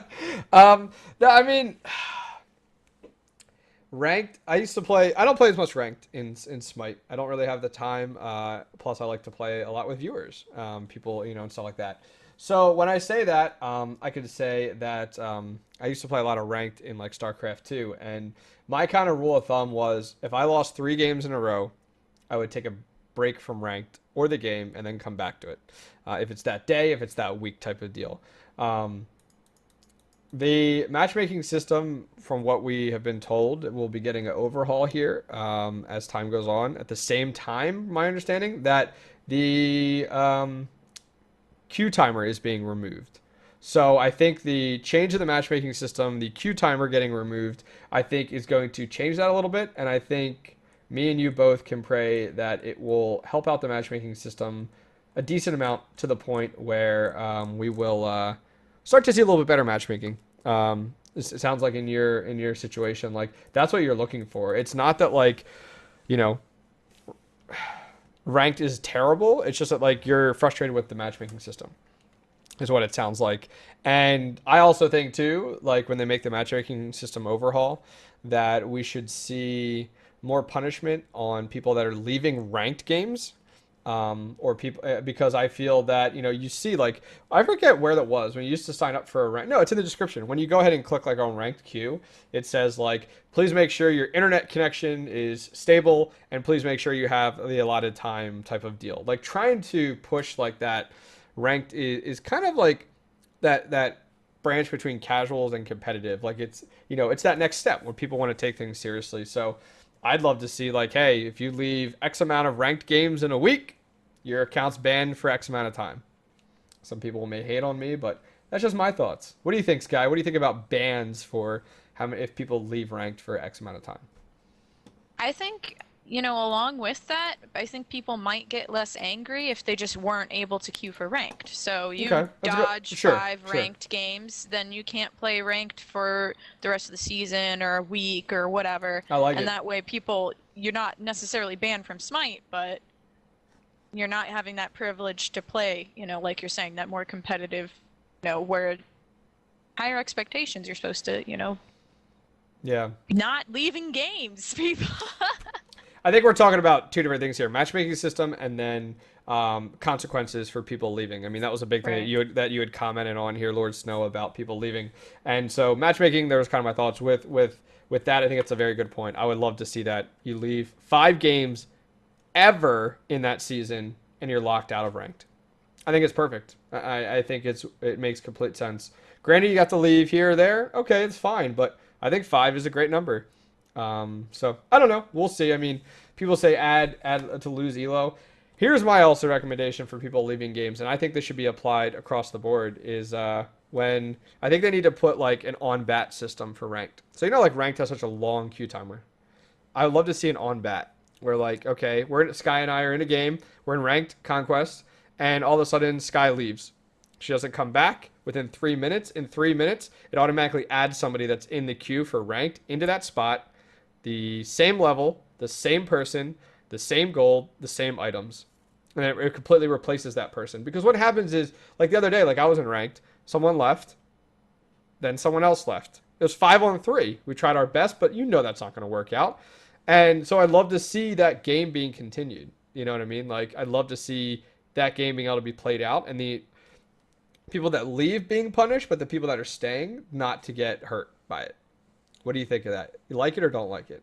What other MOBAs? There's some MOBA that has something like that. Is that Dota 2 or I don't know. I don't play I them, think of but I wish I I knew. think yeah, I really think one of the other MOBAs kind of has something like that. I've heard this idea before and just I really feel like there would have to be choice involved, Mm-hmm. especially if we're talking about the same player, like you're Yeah. just getting dumped into this body because someone could leave because they're 0-3. They're level 3, everyone else is level 5. Sure. So, you don't want to be the person just getting stuck in that without a choice of, maybe you hate that god, because that's just going to lead to someone else being dumped in the game who might purposefully feed just to troll everyone. I mean, there's pros and cons to it. I completely agree with you. Like, it could work and not work. I just think that as time goes on, we could see some corrections to help out with some of this, people leaving and the matchmaking system and stuff like that. So it's a good point. Yeah, chat says it's Dota too, so like there is this gameplay element Yeah. in a MOBA that they have up and running, so it should be feasible. I think ranked is too important to the people that are playing ranked for when someone leaves, nothing happens. Like, it's just an empty slot and now it's 4-on-5. Like, people are too serious about the game mode. Why are you punishing the people that are still left in the game mode because one of their players left? Like, let's help them out with that. I don't want to see like a handicap system be implemented where all of a sudden like one player leaves, okay, the rest of the other players now do X amount of damage more health and stuff like that. Like, I don't want to see that. I want to see a replacement system. So hopefully we see something in the future, to say the least. Any other questions you got here, Lord Snow? I do. If you don't mind, I would like No, to just go for it. Comment on our last topic of conversation. Go for it. In my opinion, and as you just stated, it is too important for someone to up and leave and nothing be done about it. Now, your punishments, Sky and Octana, were actually harsher than what I was thinking, but regardless, I was going to say up the deserter timer to 3 hours, and if they don't get it, 6 hours, 9 hours, and all up to a 24-hour ban until they get it that you can't just keep doing this to people without consequence. I mean, I feel that is justifiable, and it's not too severe, but yet it's not. You definitely get the message across that you're not allowed to do it. That's just my personal opinion on the matter. As far as any other questions I have, how do you feel about Osiris after the rework due to the fact that Quinsi's prices have been buffed? I'm sorry, I didn't catch your question. Did you say Osiris? I was that bad. Yeah. I was that bad student that wasn't paying attention. Can you repeat that for me? I'm sorry, I do talk a little fast. Okay. How do you feel about Osiris after he was reworked due to the fact that his attack chains are not nearly as high now, especially now that Quinsi's has been buffed? I still ban him every time. I still think he's ridiculously good. I mean, I know the price change on Quinsi's is pretty significant and turned a lot of people off, to be honest with you. Some people are getting it a lot later in the game, or some people are not picking it up at all. But on Osiris, I mean, I don't want to talk about Osiris. He's too frustrating. What do you think, Sky? When I try to pick up Quinsi's, I feel like they're useless.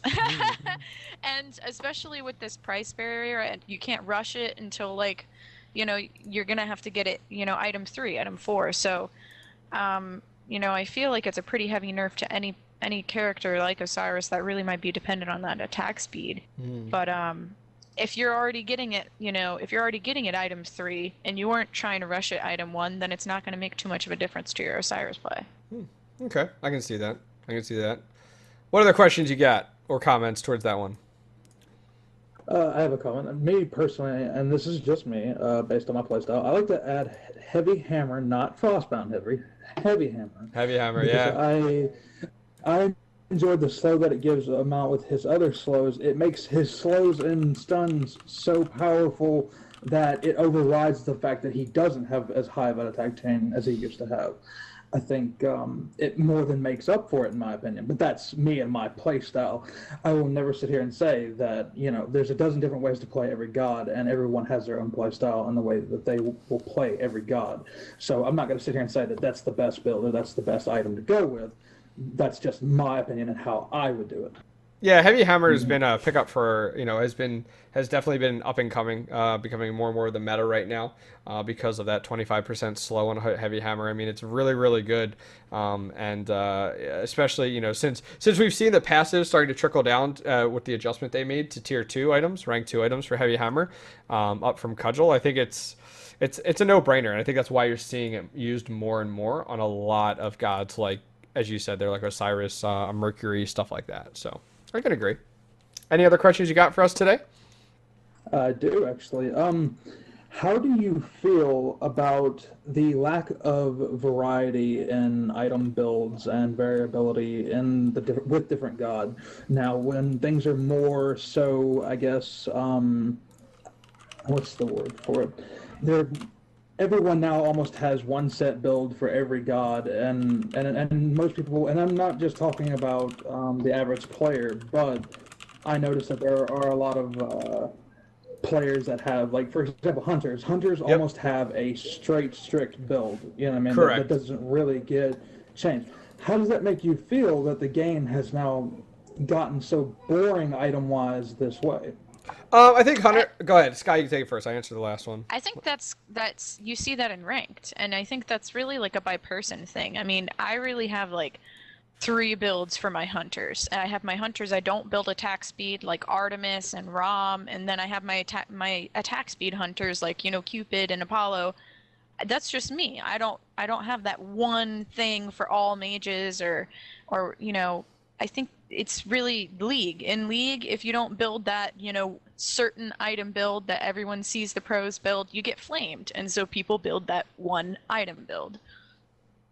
For hunters traditionally have a, I shouldn't say super cookie cutter build. I mean, it's a lot of the same items are used from one hunter to the next. Ram to Apollo to Shablanque, stuff like that. So a lot of the same items come up. Sometimes you see variation in the order depending on the team comp and who you're playing with on your team. With your support going on there. Outside of hunters, though, when I look at builds, I'm not seeing a lot of cookie cutter builds. I mean, granted, when you look at support, though, with support it's super common, but it does change when you see, Watchers, Midas, and Sovereignty picked up as the first 3 items, but then after that, it's all situational.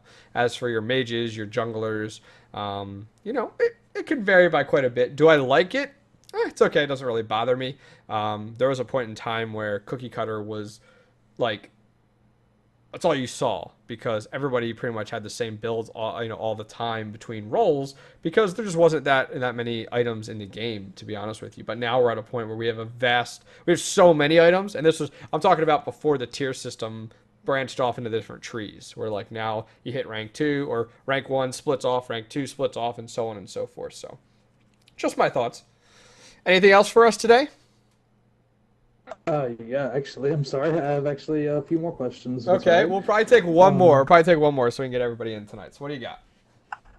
All right. Do you foresee a possible nerf in Mercury in the future, in the near future? Yes.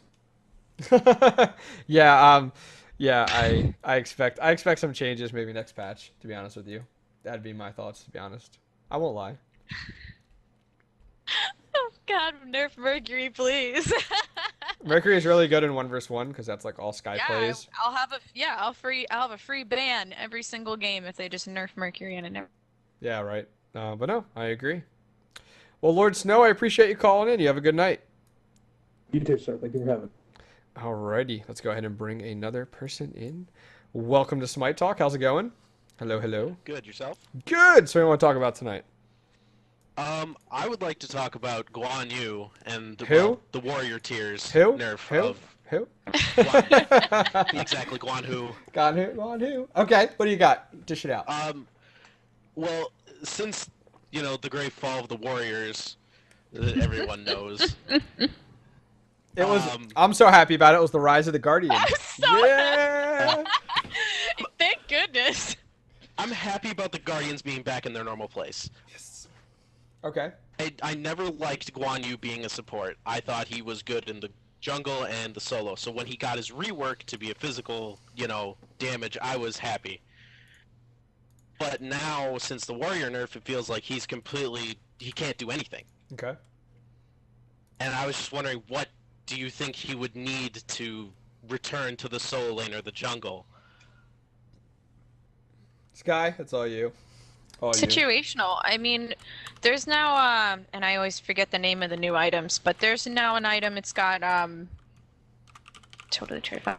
It's got a so I think you could take him in solo situationally. Like if you're going against a certain kind of mage, like you could take that magic protection, physical damage item, and it has cooldown, and it has stacks for your cooldown. It's really, really great. I don't know the name of it. I mean, I think you could in certain situations, but I really have never, I can't, the horse ult, I don't get it. I just don't. So I shouldn't really even speak because I've never gotten the hang of Guan Yu ever since not magical anymore.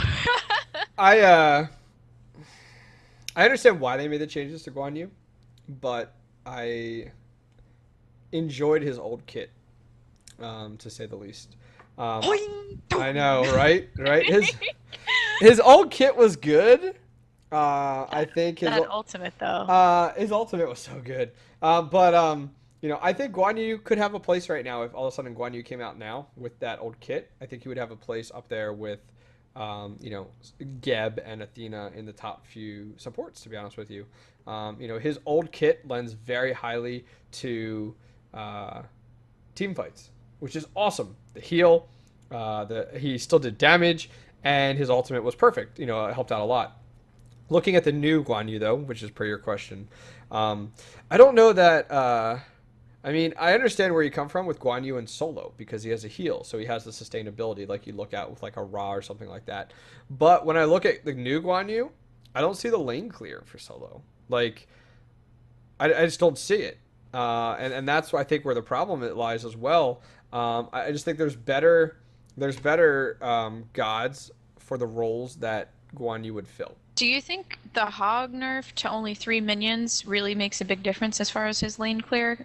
It makes I mean, it makes a big difference for any support. I feel like. I mean, I pick up Hog right off the back every game as a support and a guardian, and I was kind of upset when it was limited to three. It gave us a little. Now, granted, you shouldn't be using your Hog to lane clear. I understand that. As a support, you should be using that for objective based. But sometimes you see a team fight break out, and you need to use Hog to clear away some minions to give you guys the advantage in that team fight with having more minions there. And in that situation, I would Hog, and it would be great to clear like everything. Or if like you need to rotate back and clear the lane real quick because they were at your tower. So to me, I was sad when the Hog change was done, but I understand why. Like I can see why it was done. So for Guan Yu, I think it's going to take a meta shift in regards to someone finding an item or a build that makes Guan Yu super strong in Conquest in one way or another over the other gods that are available. So, unfortunately, Guan Yu will stay Guan Yu for a little while longer. What other questions you got? Or comments, to say the least? Well, speaking of, like, since the solo lane nerf, I was a solo lane player previously, Okay. and now I've switched into the jungle as an assassin. Okay. And I've favored Nemesis for the longest time, and again, the Quinn size nerf you go to, but now I've been following Wolfie and his Jotun's Wrath build, and that's been really helping me a lot. And I was just wondering if, what was I gonna say? Do you think with the Jotun's Wrath, it's gonna be a power swing item again, or not again, but they're gonna nerf it as well? Not necessarily. I don't think they will. I think a lot of people are moving towards that direction from Kin size because of the huge price increase. And I don't think so. I mean, I don't see a huge problem with it. What do you think, Sky? They haven't touched it in a really long time, but it's Yeah. already only 15 penetration. Like, honestly, even if you get pen boots, you usually end up needing another pen item along with it, I That's a good feel. point. So I think they pricing, I don't think they'd necessarily mess with the pricing of it. I can't even remember the last time they touched it. I think it was before launch. Yeah, that was a Um, while. But I don't see it necessarily needing to be changed. It still gets used a good bit, but not really OP. What else you got? Any other questions? No. Just thanks, for listening to my questions and keep the show going. Thanks. You have a good night. You too. All right. Guys, we'll probably take the show to 10 o'clock as long as that's not too late for Sky. 10 o'clock good? You good? 10 o'clock my time. I might need another beer. Oh, that's okay. That's okay. Let's go ahead here and we will take one more email. Oh, dang it. I closed it. Dang. Who closes it? Jeez. All right. We'll give it a second here. Let's see. Bring it up. Bring up email. We'll check another email call here before we bring in some more people. All right. Please hold. I'm not prepared. I closed the email accidentally. You know, my goodness. So what do you got? What do you guys think about a Japanese pantheon? If they made it, how do you think they would build the different gods? What would your favorite god be from a pantheon? I don't know any Japanese. Golduck. All right, whoever that is. Golduck. Well, I don't know. He's not technically a god. He's a water demon. But we have Arachne, and she's not technically a god. And I really think that we should put Golduck in here because we could have a Pokemon in Smite. That would be amazing. I was like, who is Golduck? And then I was like, what god is that? Like, I'm like, what? And then you're like, yes, you're talking about Golduck as in yes, Pokemon. Yeah, but I mean, we've had other things that weren't exactly gods that were put it. We should definitely get Golduck in here. Yeah, I mean, we've seen Hi-Rez kind of, go different routes, like demigods, gods, stuff like that type of deal. And some people have made the argument, oh, I'd love to see like different monsters from mythology and stuff, and Titans, for example, or stuff be added. Pokemon, probably not, but that's wishful thinking to say the least. I don't really know any Japanese pantheons off the top of my head. If I had Caps Lock Fury in here, he could like name off like 50, but I don't know any. He definitely would, to say the least. Yeah, I can't be any help either. I just studied Greek. Oh, okay. So question here, another email, then we'll take our next caller here. It says, what advice would you give a player transitioning from League of Legends jungle to Smite jungle? And You don't play League of Legends, do you? Me? No, I don't play League of Legends. I didn't think so. I don't either. I don't touch those awesome games. Anyways, we might have to ask someone. No. So they're pretty much saying, they want to transition from one jungle to another. But the big thing that stands out to me that I didn't mention is they said Smite jungle, parenthesis, I typically play Neath. Okay. What? Neath is not a jungler. So,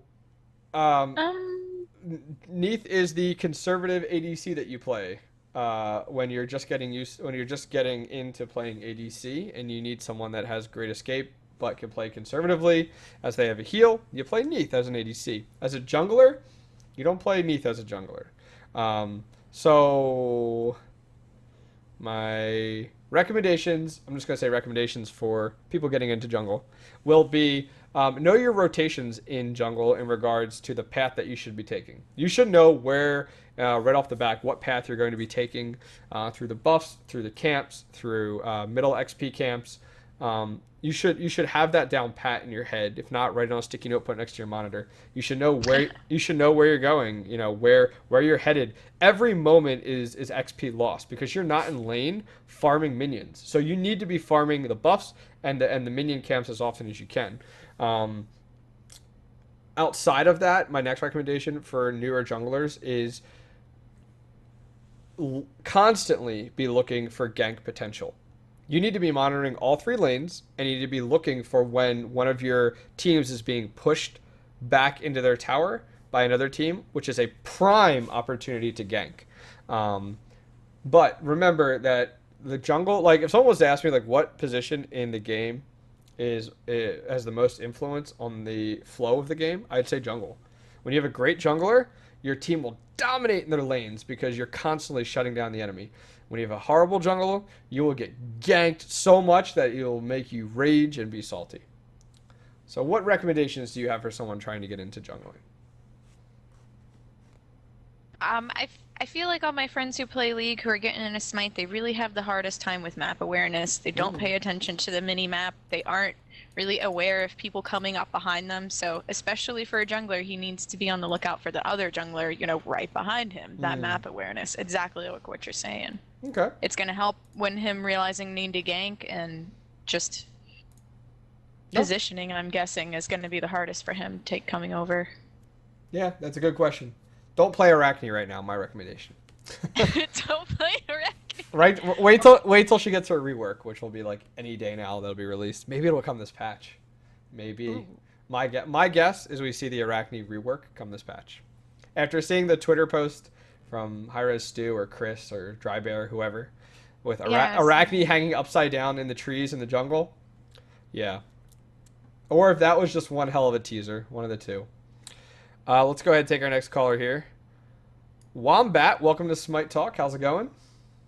Hi, it's going well. Good. So what do you want to talk about today? Well, I've been thinking a lot about Hercules and his kit. So, in terms of his kit, what do you think about mitigate wounds? Like, just in terms of an ability. Sky, I'll throw it to you first, then I'll take Great. it. I mean, it's great. I mean, that's what makes him, he's so good is that his heal is so great. He can run in, he can take all that damage and just heal right back up. That aggro is too strong. Mitigate wounds, I think, is great on a guy like Hercules. That allows him that survivability. If he did not have an ability that allowed him to gain some of that health back, look at the rest of his kit. Like Driving Strike, okay, it's very offensive move. It makes him commit into the enemy, into a fight. Earthbreaker pulls the enemy towards him, and then Excavate, which goes ahead and is another damage move. If you don't have like that mitigate wounds in between there, that is that is this focus of his kit, I feel like, and makes Hercules very viable. Not only if you're to build him more in the support direction, in regards to supporting your ADC, or you're to have fun with them and play him, more in like a solo lane. The solo lane, you need that heal for survivability, so that you're not constantly returning back, so that you can stay in lane. So I'm happy with mitigate wounds right now. I think it's at a good place. I don't think it's too strong. I don't think it's too weak. But what are your thoughts about it since you called in? Well, the thing about mitigate wounds for me is that it basically makes Hercules playable in any position. Mm-hmm. Me and my friends, we play Smite a lot. Okay. My friend loves Hercules. He loves playing warrior class. Because of this, he decided what would happen if I were to run Hercules mid, and it worked out extremely well for him. And after that, I was like, well, he can be played in any position. Do you think, and like at all, do you think that he is in terms needing a nerf or in any way? Sure. I mean, I don't think there's anything wrong with being if you are good on a god where you can play them in any position, you're pretty dang good. Good for you. But there are always going to be gods that are better in those positions. For example, like Mercury, we've talked about today, or Osiris. Like, sorry, they're going to do a better job clearing jungle than a Hercules, I feel like. Now, granted, you could pull off Hercules jungle, and I could see him being effective. But when you start to look at a higher, like the competitive scene, I just don't see it being super effective. Like, that's the same case where people are like, hey, what about Thanatos support? And I'm like, or Fenrir support. And I'm like, okay, you made it work. Great. Go ahead and make it work in ranked. Or go ahead and make it work on a 5 versus 5 with a voice client. And I don't think it'll work so well. But that's just my thoughts. Sky, what do you think? I don't really necessarily think he needs a nerf. I mean, I think with him, he's so close to perfect. If you nerf him, he could end up being totally useless. I'd rather deal with him being strong than, him not really be viable in the game. Yeah, I mean, I don't know. Are you the one playing Merc or Herc, or is your friend? My friends are usually the ones playing Merc. Okay. I kind of like to stay away from him since I'm more of a jungle. Yeah. I mean, I don't know. Think of it this way. Would you play Hercules as a jungler?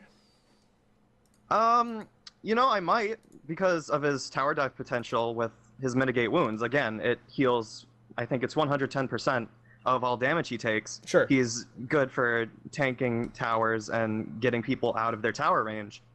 So, sounds like a better support or guardian. I have to ask, you pointed out a lot of good things about like tower and stuff like that's fine, but you didn't at all talk about jungle clear. How do you see Mercury or Hercules as a jungle clear? Like, I don't think it's going to go over very well. Do you agree? Like trying to cruise through jungle, clearing jungle as fast as possible?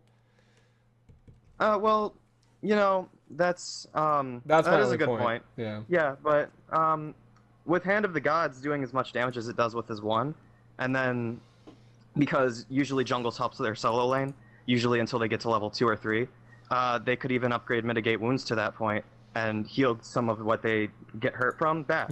So I think it'd be okay to run him as jungle. I'm not saying he'd be the best, but he could be run jungle. And that's why I say, like, to me personally, there's always someone better, like, to play in a position like that. Like, when someone's like, oh, Thanatos, support. Well, I could play several other gods in support and be much better for my team than Thanatos or a Fenrir. So when I talk about jungling, I can see other gods that are better in jungle, like a Mercury or an Osiris, that would clear jungle faster and lend more to that. So that's all. That's the only reason why I say that. But All right, that's understandable. that's all. That's just why I say that. Like if somebody wants to pull Hercules out, like in a ranked game with me, I'd be like, okay. I'd be like, I'm a little questionable about it, but prove me wrong. So I'm not gonna say, hey, you're wrong. Like how dare you? But I'll say, hey, prove me wrong type of situation where, hey, if it works for you, stick with it until it doesn't work any longer, to be honest. All right, all right. What else you got? I think that's it. Thank you very much. Well, thank you for calling in. I appreciate it. What are you laughing about over there? You reading chat? You being giddy? I was Dutchman. It was Dutchman. He's making. It's this kid from my stream a long time ago. He's like, there's people in here. What are you doing here, Sky? That's funny. That's funny. Good deal. We'll take a few more calls here, see what we have going on. Welcome to Smite Talk. How's it going? Hello, hello. Oh, hey. So what do you want to talk about today? Well, I have a question regarding the pantheons and how some are included, some are not. Okay. And I was just thinking about the Christian pantheon, and how do you think God or Jesus would be built into the Smite game? What do you think Hi-Rez would do with their kits? Hi-Rez has come under a lot of like scrutiny, even with like Hindu gods that they've added in there. They'll never. Yeah. With what they had with the Hindu gods, they're never gonna build a Christian pantheon. I think some of the more popular and well-known religions are kind of like you're kind of walking on like ice when you go ahead, on thin ice when you're trying to go ahead and select one of them. But I'll play, I'll definitely play off of that. To be honest with you, I don't see anything wrong with having fun and being creative about it. I think if you were to put like a god, like a Jesus in the game, for example, I think it'd be a lot of fun. It would definitely be almost reminded me of like an Athena type of style where it was very support. Kind of a mage style that was very support driven in regards to heals. Almost, a ultimate could be, like a rebirth type of style. Yeah, but Kumbhakarn's guarding. Yeah, kind of. But an alt would almost, you'd cut. Okay, the ultimate would be you could raise someone from the dead, type of deal. Like Okay. It's like, hey, Sky just died on a Habwa. Ultimate, raise her from the dead. Then she's back. Yeah, like a magical hand just appearing out of the sky and just like the dead. Something. I mean, I'll I could definitely see that. To be honest with you, I think it'd be kind of cool. Someone in chat goes, he shoots nails. From like crucifix there, being crucified type of deal. Like I can understand that. Like I think a lot of cool ideas. Like I've seen this before. Like Reddit has had a lot of fun with coming up with some cool ideas for if they were to add in the Christian pantheon based around Jesus or God. And I think it'd be a lot of fun. It'd be really cool. But I don't think Hi-Rez would take that step. I think a lot of the gods that they do go ahead and introduce are like very old Roman or Greek gods, for example, that we have right now, or Mayan gods, stuff like that.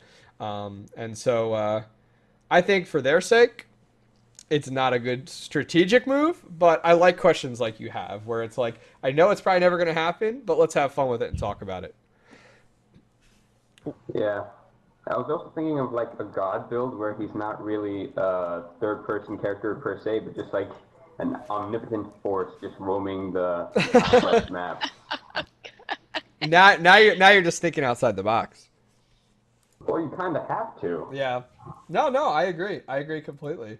I think. Go ahead. If they were gonna add a Christian pantheon, it would be really for fun anyway. Yeah. And if they're gonna add something for fun, and they want to piss off less people, I really would go for the flying spaghetti monster. I think that's much more doable. I would really enjoy being a giant ball of spaghetti. I feel like there's a lot to do with it. Just wrecking everybody with meatballs. Yeah, I mean, if we're gonna have fun with it, and we might as well do it in a way that they're not gonna get sued over, There you go. What other questions you got? Anything else for today? No, thank you. I think you've answered my question. Well, thanks. Thanks for calling in. I appreciate it. No problem. All right, we'll go ahead and bring Danny in. Danny, welcome to Smite Talk. How's it going? Hello. Hi. Hello. Hello. So what do we want to talk about today? Sorry, I just had to mute the stream. No, it's fine. Thank you. I heard you guys were talking about. Well, you said you're looking at your videos on YouTube of the old Smite beta. Yep. And that's when I started playing Smite, and then I quit for about like, for maybe 2 years or something. Okay. Because I play League more, Okay. and yeah, that brought back some nostalgia and how bad the game actually looked back then, and how far Hi-Rez came. Yep. I agree. I agree. So, do you have a question, or you're just commenting on it? Danny, you still there? I think we lost him. Danny. I know. The creepy girl is talking to you. Danny. Oh, he left. Maybe he had a Oh connection my issue. god, I scared him away. That's right. That's right. All right, let's take another caller here. Equal to Heaven. Welcome to Smite Talk. How's it going? Pretty good. Good. So, what do you want to talk about? So Bacchus. Oh yeah, he's awesome. What do you got? What's your question or comment? How would you feel about making his belch knock up immune channel? Knock up immune? Yes, where like when he belches, someone can't knock him up and interrupt it pretty much. So you can't interrupt it at all. Correct. That's what you're saying? Yeah. Can I? You can talk as much as you want. This show's all about interrupting people. I would be okay with it if he wasn't knock up immune the entire time he was channeling it, because that ability actually does have a pretty long, cast time. Like I feel like if he was maybe knock up immune for the first like 2 seconds, and like, later he wasn't, almost like Bakasura's ultimate. Well, I mean, Not CC. well, like the thing is, a lot of other channeling abilities, like Guan Yu, he has 30 seconds of knock up immune. Yeah. Why can't Bacchus have 2? I Because think he already has his jump. you're talking about his elite where it knocks somebody up. I mean, I think I like your argument about it. I would rather twist that around and say I'd like to see his belch be a little bit shorter. In regards to like right now, like when I belch with him, holy crap! And I feel like he can it takes forever. I'd rather see a belch go off and be quicker in order to get that stun off compared to how long it takes now. So therefore, then you wouldn't have to worry about being, knock up immune. You could just go ahead and belch it be a lot quicker and it would kick in. What do you think, Sky? Would you like that or no? Do you not like it?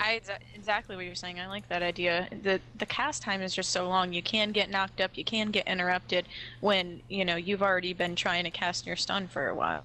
Yeah. I mean, Equal to Heaven, do you see that benefiting at all? Like the cast time being slow or faster? Or are you really, you don't see the benefit of that? You'd rather see it changed to as what you're recommending? I see the benefit, but I feel like if you did it, you would want to, increase the damage on it, because one of Bacchus's main pros right now is that he can do damage. Correct. Though, in my opinion, I feel like it's kind of over-exaggerated the amount of damage Bacchus can do. But people are always like, hooray, Bacchus has a bunch of damage. So I feel like you'd need to buff the damage. I mean, you could say that, but I've seen teams that are snowballing a lot, and doing very well, and their Bacchus. Most of the time you're buying cooldown boots on Bacchus, and then a lot of people will go with cooldown boots into Sovereignty. And I guess my thought is Bacchus can right off the back already do a lot of damage. We drank at the same time. Oh really? Oh my god! I didn't It notice. was so funny. We at the exact same time. We both set our drinks down at the same time, and everything was synchronized. I'm so sorry. We're actually in the same room. You guys just can't tell. That's all. You don't know. He's right there. That's right. She's on the other side. She's over here. See, high five. Yeah, see. Yeah. Yep. See. Back to your question. I feel Bacchus already does a lot of damage right off the back. So okay, we shorten his belch, then we increase his damage. Well, then all of a sudden it's the argument of is Bacchus leaning more towards a warrior because he's doing a decent amount of damage, but then can go ahead and play the guardian role? You know what I mean? So if you were to increase the damage, you'd have to reclassify him. Well, I'm thinking just increasing the damage per tick, because you'll be doing less ticks of damage. Right now he's 4 ticks of, let's say, 100. So if you were going to make it a 1 second channel time, make it 2 ticks of 200, or make the ticks shorter and 0.25 per second. So you keep the same amount of damage he's currently doing, just like quicker. Okay, I can understand that. That makes sense. Any other questions? No, not really. Okay, well, thank you very much for calling in. I appreciate it. All right, so Danny Boy's back. So let's bring Danny Boy back in. Is that from like what is Danny Boy from? What is that from? I feel like something with Robin Williams. It's a song. That's right. It, I think. I don't know. Ow. So like I'm pretty sure it's a song. I don't remember where it's from. Hang on. Let's see. Maybe you're right. Okay. Anyways, let's bring Danny back in. Danny, welcome back. You with us now? How's it going? Good. So I know Sky scared you away, but let's try this again. So what do you got? Yeah, I know. Okay, so I didn't want to talk about the Smite beta. It's just a cool, you know how far they've come. Yep. I was watching videos on my own video recording thing, and yeah, they like everything has just got so improved. It's crazy. I concur. What is the biggest thing that you've seen? You know, when did you start playing Smite? Do you know? Any idea? I think pretty much just beta as soon as it came out. So like early alpha, May 2012? No, not alpha, just beta. Oh, just beta. Okay. I'm sorry, you did say beta. So yeah, I mean, it's funny because like, Sky, when did you start playing? Do you know the date? I do. I missed my 2-year anniversary by like 24 hours. I was like, I think it's my 2-year anniversary. I missed it. I'm sorry, Smite. I will make it up to you for the next years and years. You gotta buy Smite flowers. August, it was just earlier this month, like 2 weeks ago, August 12th, I believe. August 12th. Wow, we started almost the same time. Not gonna be honest. Yeah, right in August. Back in the day, right after Cupid was released, I think is when I started playing, and I had been watching it for a couple months before that. Okay, so yeah, I mean, graphically, I think it's great. I think we're going to start to see more and more being done from a graphical side of Smite, just because of moving to the next level of the Unreal Engine. You know, the Hi-Rez did that a little while back. I think that's what gave us the ability with things like Giannis being able to the portal feature. I think is one of the bigger benefits that we've seen come out of the latest Unreal Engine. Excuse me. Outside of that, you know, I could agree. I mean, the graphics have been astronomical. I love the fact that like they went back and redid a lot of those gods, because looking back, like those gods, like they look good, but everything looked like 2D. Like the ground didn't look like detailed at all. It just looked like somebody like took a pattern and just hit like replicate, doop, done. The remodels were needed, and they made such a big. Yeah, no, I agree. Yeah, Hebo being my favorite champ or whatever, however you guys are pronouncing it. Habois. Yeah. His ult doesn't always go whoo anymore, just like everyone. Yeah, that was awesome. That was my favorite part. That's the best part about him. Oh, man. And yeah, his 3 was really like 2D. Like you literally, it would like lag. I don't even understand how it. I don't even know like how it would even work. It was so weird. Anyway, so I'm only level 20, so I've been playing for a long time, but I didn't play much quantity. Okay. Pretty much, I didn't play a lot, and I just want to see how this build went. I seen some guy on Alquang. He went. How many stack items are there? There's 3 or 2? I know there's 2 for sure. Yeah. Doom or Warlock Sash, maybe? Yeah. Okay, so he went all the stack items, and I'm pretty sure he was just farming. When I watch competitive Smite, you don't really see too many people just straight up farming mid, going to all 4 XP camps, which I think is ridiculous. Wow. Because I play League, and that's pretty much, you could just farm the whole game and become a monster in 40 minutes, right? And being a mage, you could just clear that, like Alquang, you can clear the whole wave with 1-3, right? Correct, yep. So, with that many stack items, how would that be? Like, just farming all 4 XP camps, maybe the damage camp, and going back to mid, and then just being a monster 30 minutes in the game? I would say even quicker. I mean, I think it's a good idea. The risk is you're spending a lot of time like through jungle and stuff like that, and it's really risky. with a lot of the rotations that the junglers are doing, Yeah, especially you're gonna get ganked. especially because you're so squishy. I think you're just asking for trouble. I think you can pull that off in some of the like lower leagues and also like maybe in some casual games here and there. I understand what you're doing. You're building your stacks up as fast as you can to make yourself more, stronger. Al Quang makes a super great middle laner because of his lane clear. But I understand what you're. But if he's out of the timing, the timing would be huge. I mean, if you can make it work, awesome.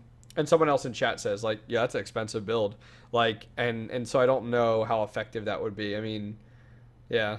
I mean, do more Warlock Sash, as someone said, and also Book of Thoth. So I think it's worth a try if you can get it to work. Maybe you can create the new meta for Alquang. But I think it's a lot going on, to be honest with you. Like, that's a lot of rotations where there's a lot of high probability of ganks or your tower taking damage. Yeah, that too. And you'd probably run out of mana really quick. Yeah, yeah. If you had that much time to leave mid, to go get, jungle camps, yes, some of the times you want to go get jungle camps, but other times you're really looking at ganking. I mean, ganking in Smite is huge. Yeah. The experience you're going to get for going over to another lane and helping not only them get a better foothold, but yourself, like, it's going to be a lot more advantageous for you to go get a kill than it is for you to go get a jungle camp if you have the time. Yeah, I mean, I can agree with you. I think it's a lot of factors, to be honest with you, but I think it's the type of questions someone like yourself is asking are good. Like, these are the types of questions that people should be asking to find things that work. You know what I mean? Or find things that are different. I sometimes it drives me nuts when people are like, "Oh, you can't do that, or you can't buy this, or you can't go this because it's not the meta right now and it's terrible." And it's like, well, let's think outside the meta because that's how the meta is actually created. So good thought pattern to say the least. Like, I think it's good. Like we're glad you're back from League. My recommendation there is just like the one guy called in was like, "Hey, I want to go Herc at every position. Like, can that work and that's viable?" And back to you, like, I'll say, make it work and show me that it works. And show me that you could do things better than what people the meta, and let's go with it, type of deal. So don't ever let someone tell you that you can't go something or can't do something, because that's how the meta's formed. It's just pro players do it in a little bit better way than we do. So, any other question you got for today? I was thinking about talking about Curse Voice, because go for it. That being added, I don't know when that got added to Smite, and I think that's an awesome voice chat in game and being able to talk in ranked, which I haven't unlocked yet because I'm only level 20, but it's so awesome. It's so awesome. Thank goodness. Okay, so but I'm assuming that you guys are a little out of elo hell, maybe out of bronze or silver, and I was wondering what is that like? If I was to get, I don't think I would get stuck in that because I think I'm pretty decent at MOBAs. But if I were to, how bad is Curse Voice down there, or does nobody even use it? Curse Voice is used a decent amount. To be honest with you, you'll at least have. I'd say most of the time, I have at least one other person outside of myself using Curse. I think it is great. It has definitely changed the game. When I use Curse, I haven't run into anyone who has been salty or BMing over Curse. To be honest with you, now other people are like, yes, I have. I can say I haven't. When I use it, it's super beneficial. Some people were concerned it turned into just like the Xbox like voice client in Call of Duty when you have like little kids screaming and yelling and yeah. But I haven't run into that yet. I'll be honest with you. Yeah, because Curse Voice, they wanted to obviously go to League of Legends first, and Riot actually kicked them out, and then they went straight to Smite, and Hi-Rez picked them up immediately, which is I think great. I think it's awesome. It is. It was a really good move that they brought about. No one was really expecting it. Like, I was watching the patch notes, and they're like, "Yes, we're adding in a voice system." And I'm like, "What?" I'm like, "Are you serious?" Like, awesome idea. Awesome idea. Yeah, I mean, I agree. I don't see any negative to it right now. I mean, it's always a shame when like 4 out of 5 people are in Curse, and you ask the last person, and they're like, "Oh yeah, I don't have Curse." I want to be like, "Why don't you get it? Like, it's a huge benefit." Some people don't. Go ahead. What do you It got, can Sky? lead to bad games that way. Exactly what you're saying. That Yeah. I've heard chat's agreeing, and I've heard this from ranked players that the higher elo, the more curse is used. So really, like the super high elo, everyone's in curse. Okay. The lower elo, you're gonna have 2 out of 3 players, and that's when you can have problems because if you have 3 people on curse and those people aren't using the voice commands as much, you're almost putting your team at a disadvantage because you have to be really careful about talking and using the voice commands if some of your team doesn't have curse. That's a really good point. I mean, yeah, it's something it does and doesn't work. It's kind of one of those things where it's like, okay, everyone has curse or everyone uses VGS. I find myself using curse but still using the VGS system. Like, I still end up going like enemy missing because I don't think it's worth like shouting out on curse type of deal. But at the same time, I mean, it all depends. But I think it's cool that you're going from League of Legends to Smite and getting back into it. Curse is a great pickup to use. If you're doing ranked, please get curse. Please use curse. If curse, I don't see, yeah, exactly what Sky had said. You see curse being used more in ranked because people are a little bit more serious about it. I feel like the game. So that's my recommendation. So I'd pick it up. It's so easy to use. Just install it and then launch it before you launch Smite, and it does all the rest of the work for you. You don't have to do anything else. It does everything. Yep. It's magic. What else you got? It is. I don't think I got anything else. All right, cool. Well, you have a good day. Appreciate it. You guys too. All right, good deal. Here's a question in chat, which I'm eager to find out. What is the reaction when they hear Sky's voice and find out she's a girl? I heard that, and I don't have a first-hand experience of this yet, actually, because the only times I've hopped in curse is with a friend, and then like the rest of the team never joins us. So I have yet to like just hop in an arena and hop on curse. I'm gonna have to do that tonight. Tonight I will do it. I'll stream it, and we can all see everyone's reaction. Oh my god, a grill, But I have heard some negative things. I'm not gonna lie, from a really good female friend of mine. She plays and streams. She's gold or diamond now, and she doesn't like to use curse because as soon as she gets in, she does have some of those like negative reactions sometimes. So I'll have to try it. Whoa, you know what? After tonight, I'm gonna have an answer. Pump the brakes. You're a girl? What? Oh my god, I forgot to tell you. Since March, I had this surgery. I knew something was wonky. It went really well though. I have found it's not a wig anymore. I don't know if it's part of people like playing with streamers or people that are a little bit more well known in the scene. Like, I wouldn't say everybody knows me or my name, but most people do when I load up curse, and they know exactly who I am, which is great, which is fine. But I find that like people are more polite when they know that they're on stream and that they know that they're playing with like someone else. Like the other day, I got into a ranked queue. It was a bunch of us. Everybody had curse, and there was a girl in there, and not once was there any. She could have been, there was no difference. There was no difference at all. So I don't know if it was because like, that situation or not. But like, the nice thing is like curse has the mute feature. So if you ever run into that type of person, like I've only used the mute feature when like someone's microphone's terrible to the point where like it's left on all the time, it sounds like crap, and I'm like, I can't listen to that, mute. But I haven't run into like anyone who is, I mean, I assume that's definitely something that Hi-Rez considered. I'm gonna find out tonight. I'm gonna definitely give it a try and see what happens. But I gotta be honest, just most of the time I don't get flamed for being a girl. I just get flamed for being bad. Hey, that's fine. They're holding you accountable. Come on now. Yeah. Holds you accountable. I can understand it for sure. Without a doubt. Let's try to take, we have about 8 more minutes, guys. So we're going to go ahead and take a few more questions here.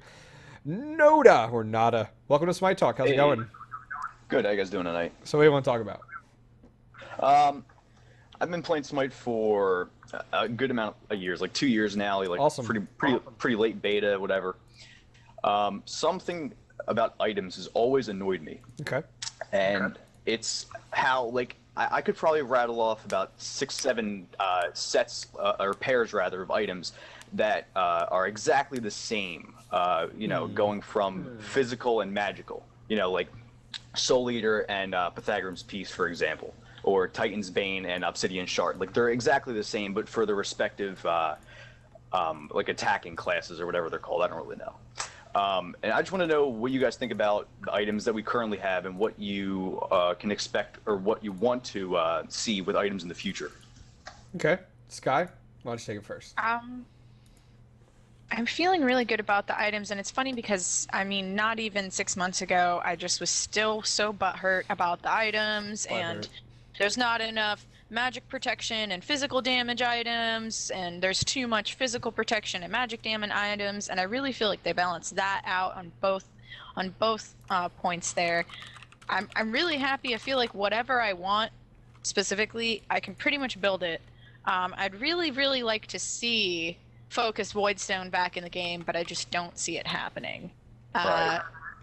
And I really feel like when they do add items now, or they add a different tier off an item, they're really looking off of meta to like situationally help balance, and I really like that. I've seen it. I think the itemization's been so much better even the past year, especially the past year, than more reflecting of the game and what's needed.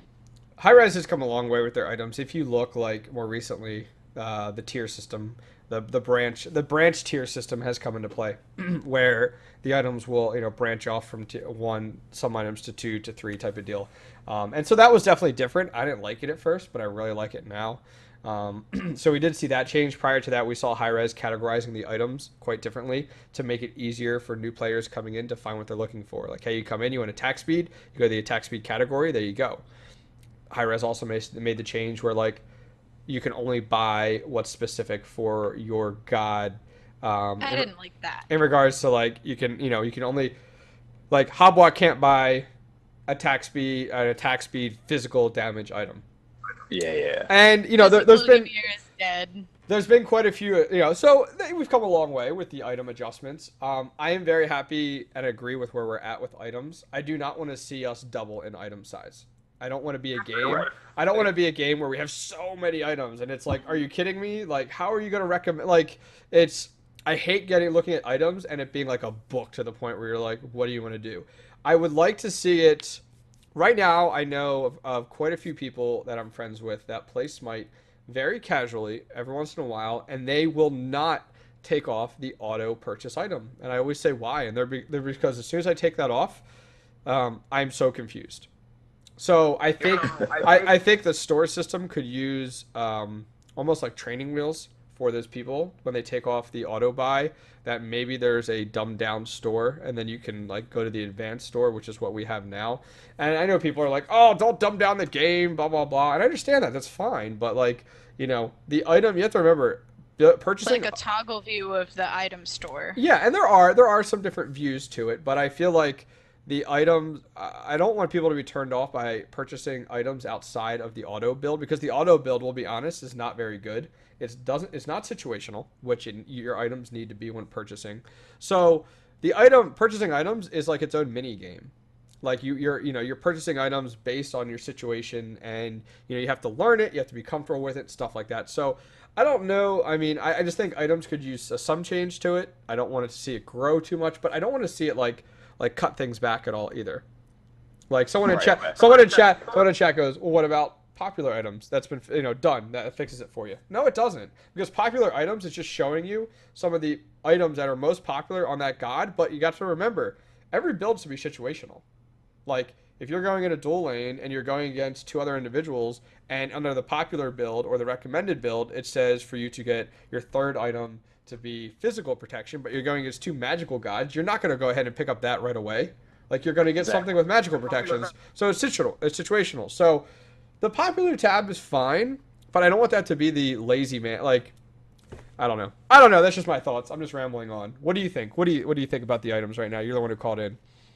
Well, I really have to praise Smite for how you can really build your god around your items. You can play Amir or Loki in any lane, pretty much, let's say, just based on the items that you get. And I love that. I love how certain gods are not, just funneled into certain roles, rather. I love that.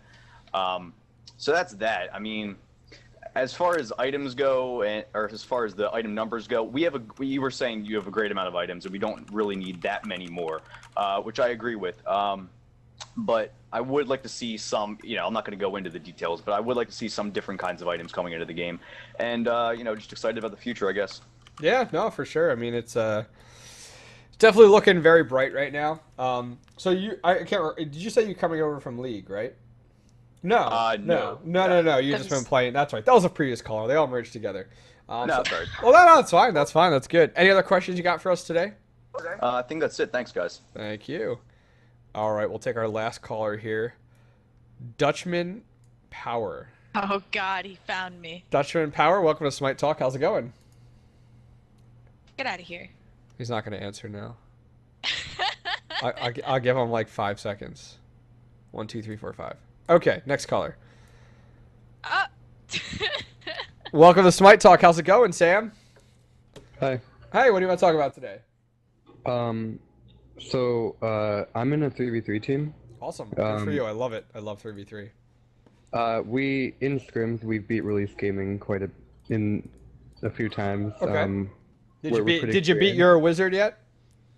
We have not. I was gonna say, if you're beating Your Wizard, let's talk more. Yeah. We almost beat them, but and a while back we played Juice.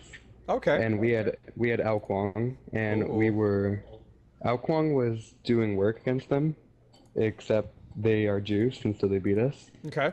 And then my friend asked him what we could have done different, and then DM Dingus told us that Ao Kwang's not good in threes. Yeah, he said Ao Kwang isn't good in threes. Okay. Yeah. And then a few weeks later, we played against an Ao Kwang who built Warlock Slash and Book of Thoth. Mm-hmm. And his Ao Kwang his tornadoes were doing like 150 damage per tick. He probably did really good, right? Them.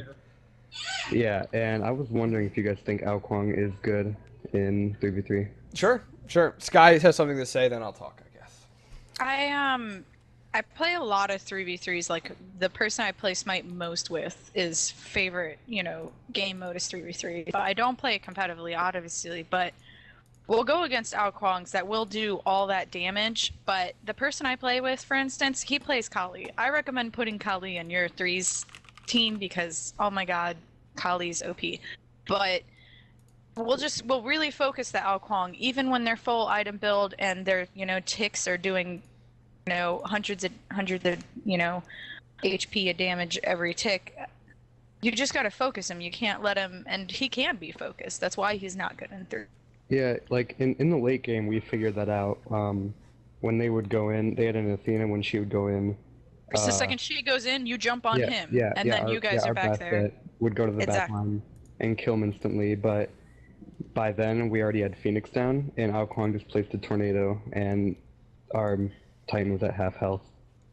I think any god will have situations where in a team comp they excel with and do decently.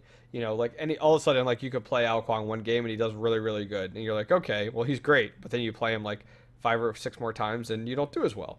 I used to cast 3v3 for Smite Central, their North American scene, for a while, and I never saw Ao Kwang do very well. But if you sound like you're a mage player, my recommendations would be looking at Aphrodite, looking at Chang'e, looking at Habwa, looking at Isis, looking at Giannis or Nuwa. Poseidon's really good. I just named off some gods that I recall. Now, granted, I haven't probably casted in a few months here, and the meta shifts. I understand that, but those are the types of god I look at. Poseidon. Yeah. He has his whirlpool and his cripple along with his ultimate. Very effective for team fights, small area, 3v3, very helpful. Nuwa, her new kit's amazing. Giannis, you could go ahead and tear through that map with that ultimate along with his abilities. Isis is really good with her stun. I can go through it all, but those are kind of my recommendations. I wouldn't pick an Anubis in 3v3, an Ao Kwang. Chronos sometimes. Chronos can sometimes be really good. I've seen a Chronos Kali do very good for your wizard.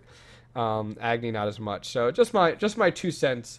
But as I said before, I haven't casted 3v3 in a little while. Yeah, and I play the support role, but my friend or one of my teammates, he has over half of the mages legendary. Okay. He knows how to play them. But like now we've been playing Vulcan a lot more. Okay. Because Vulcan's OP.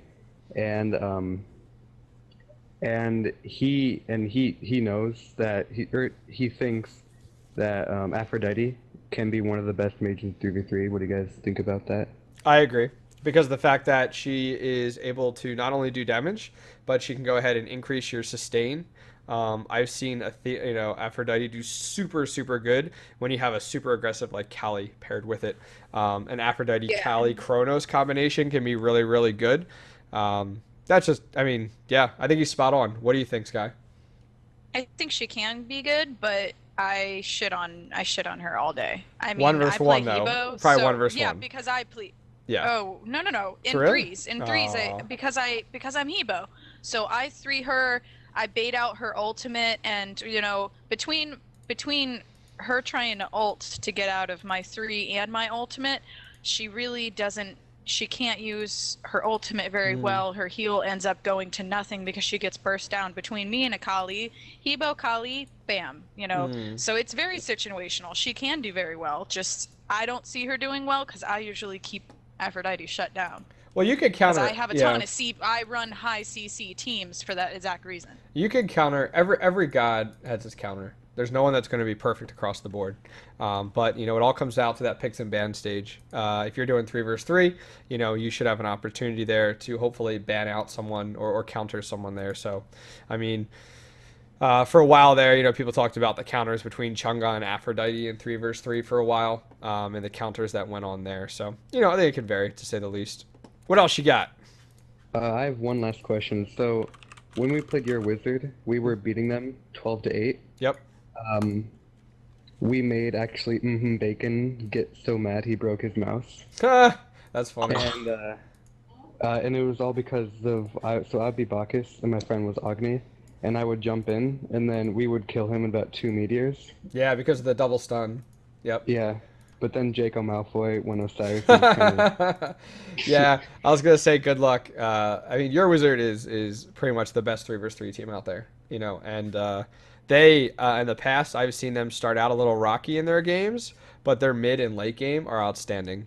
Like if you're gonna beat your wizard, you better beat them in the first like 10 minutes because after that they are very good. I've only seen competitive 5 versus 5 players like Cognitive Gaming give your wizard a run for their money because players like Barracuda and Jeff Hindela and stuff like that will play and not play a traditional 3 versus 3 style, play a super hyper aggressive style and just go to town, pretty much breaking the traditional 3 versus 3 meta just because they're so good at the game that they're able to do that. So no, I can understand. That's cool. Well, thanks for calling in, man. I appreciate it. No problem. Thank you. Alrighty. Well, Sky, I think that's going to take us to the end of the show, young lady. Thank you so much for having me. Of course, thanks so much for my game for That's right. talk show. No problem. Those of you guys not familiar, Smite Talk is available on iTunes, so please go over to iTunes or onto the Android store and look for Smite Talk. You can go ahead and download the show, subscribe to the show. The audio-only version is available and out there. It's also available on YouTube, youtube.com/TheSmiteUpdate that you can see in the bottom right-hand corner of the graphic that you see on screen. If you guys do use iTunes, please don't forget to give us a 5-star review. It helps us out a ton. You literally can just click 5 stars and say, love this podcast. I mean, it's fine. It definitely helps out the ratings for the show, so we appreciate that. Shout out to Hi-Rez Studios for allowing us to host Smite, I can talk, I swear. I've talked for the past 5 hours. I can do it. Thank you to Hi-Rez Studios for allowing us to go ahead and actually have Smite Talk on Smite Game. There we go. I can talk, I swear. The show airs every Sunday around 8 o'clock p.m. Eastern, give or take, depending on the tournament schedule and the length that Smite Update goes. And before we go, Sky, where can people check out your content if they want to enjoy some more time with you? It has been linked in chat, but it is twitch.tv/skystang. I have my Twitter @skystang. Okay. I probably will be streaming tonight to put on Curse Voice and see how it is. That's great. Awesome. Guys, that's going to round out my time slot for Smite Game. Pretty much between 5 to 10, 6 to 10, give or take. Appreciate you guys coming out. And I will be signing off Smite Game. We'll be signing on my own channel. Maybe streaming some Smite. We'll see. Maybe I'll play with this young lady here. And I will see you guys next Sunday. Take care, everybody.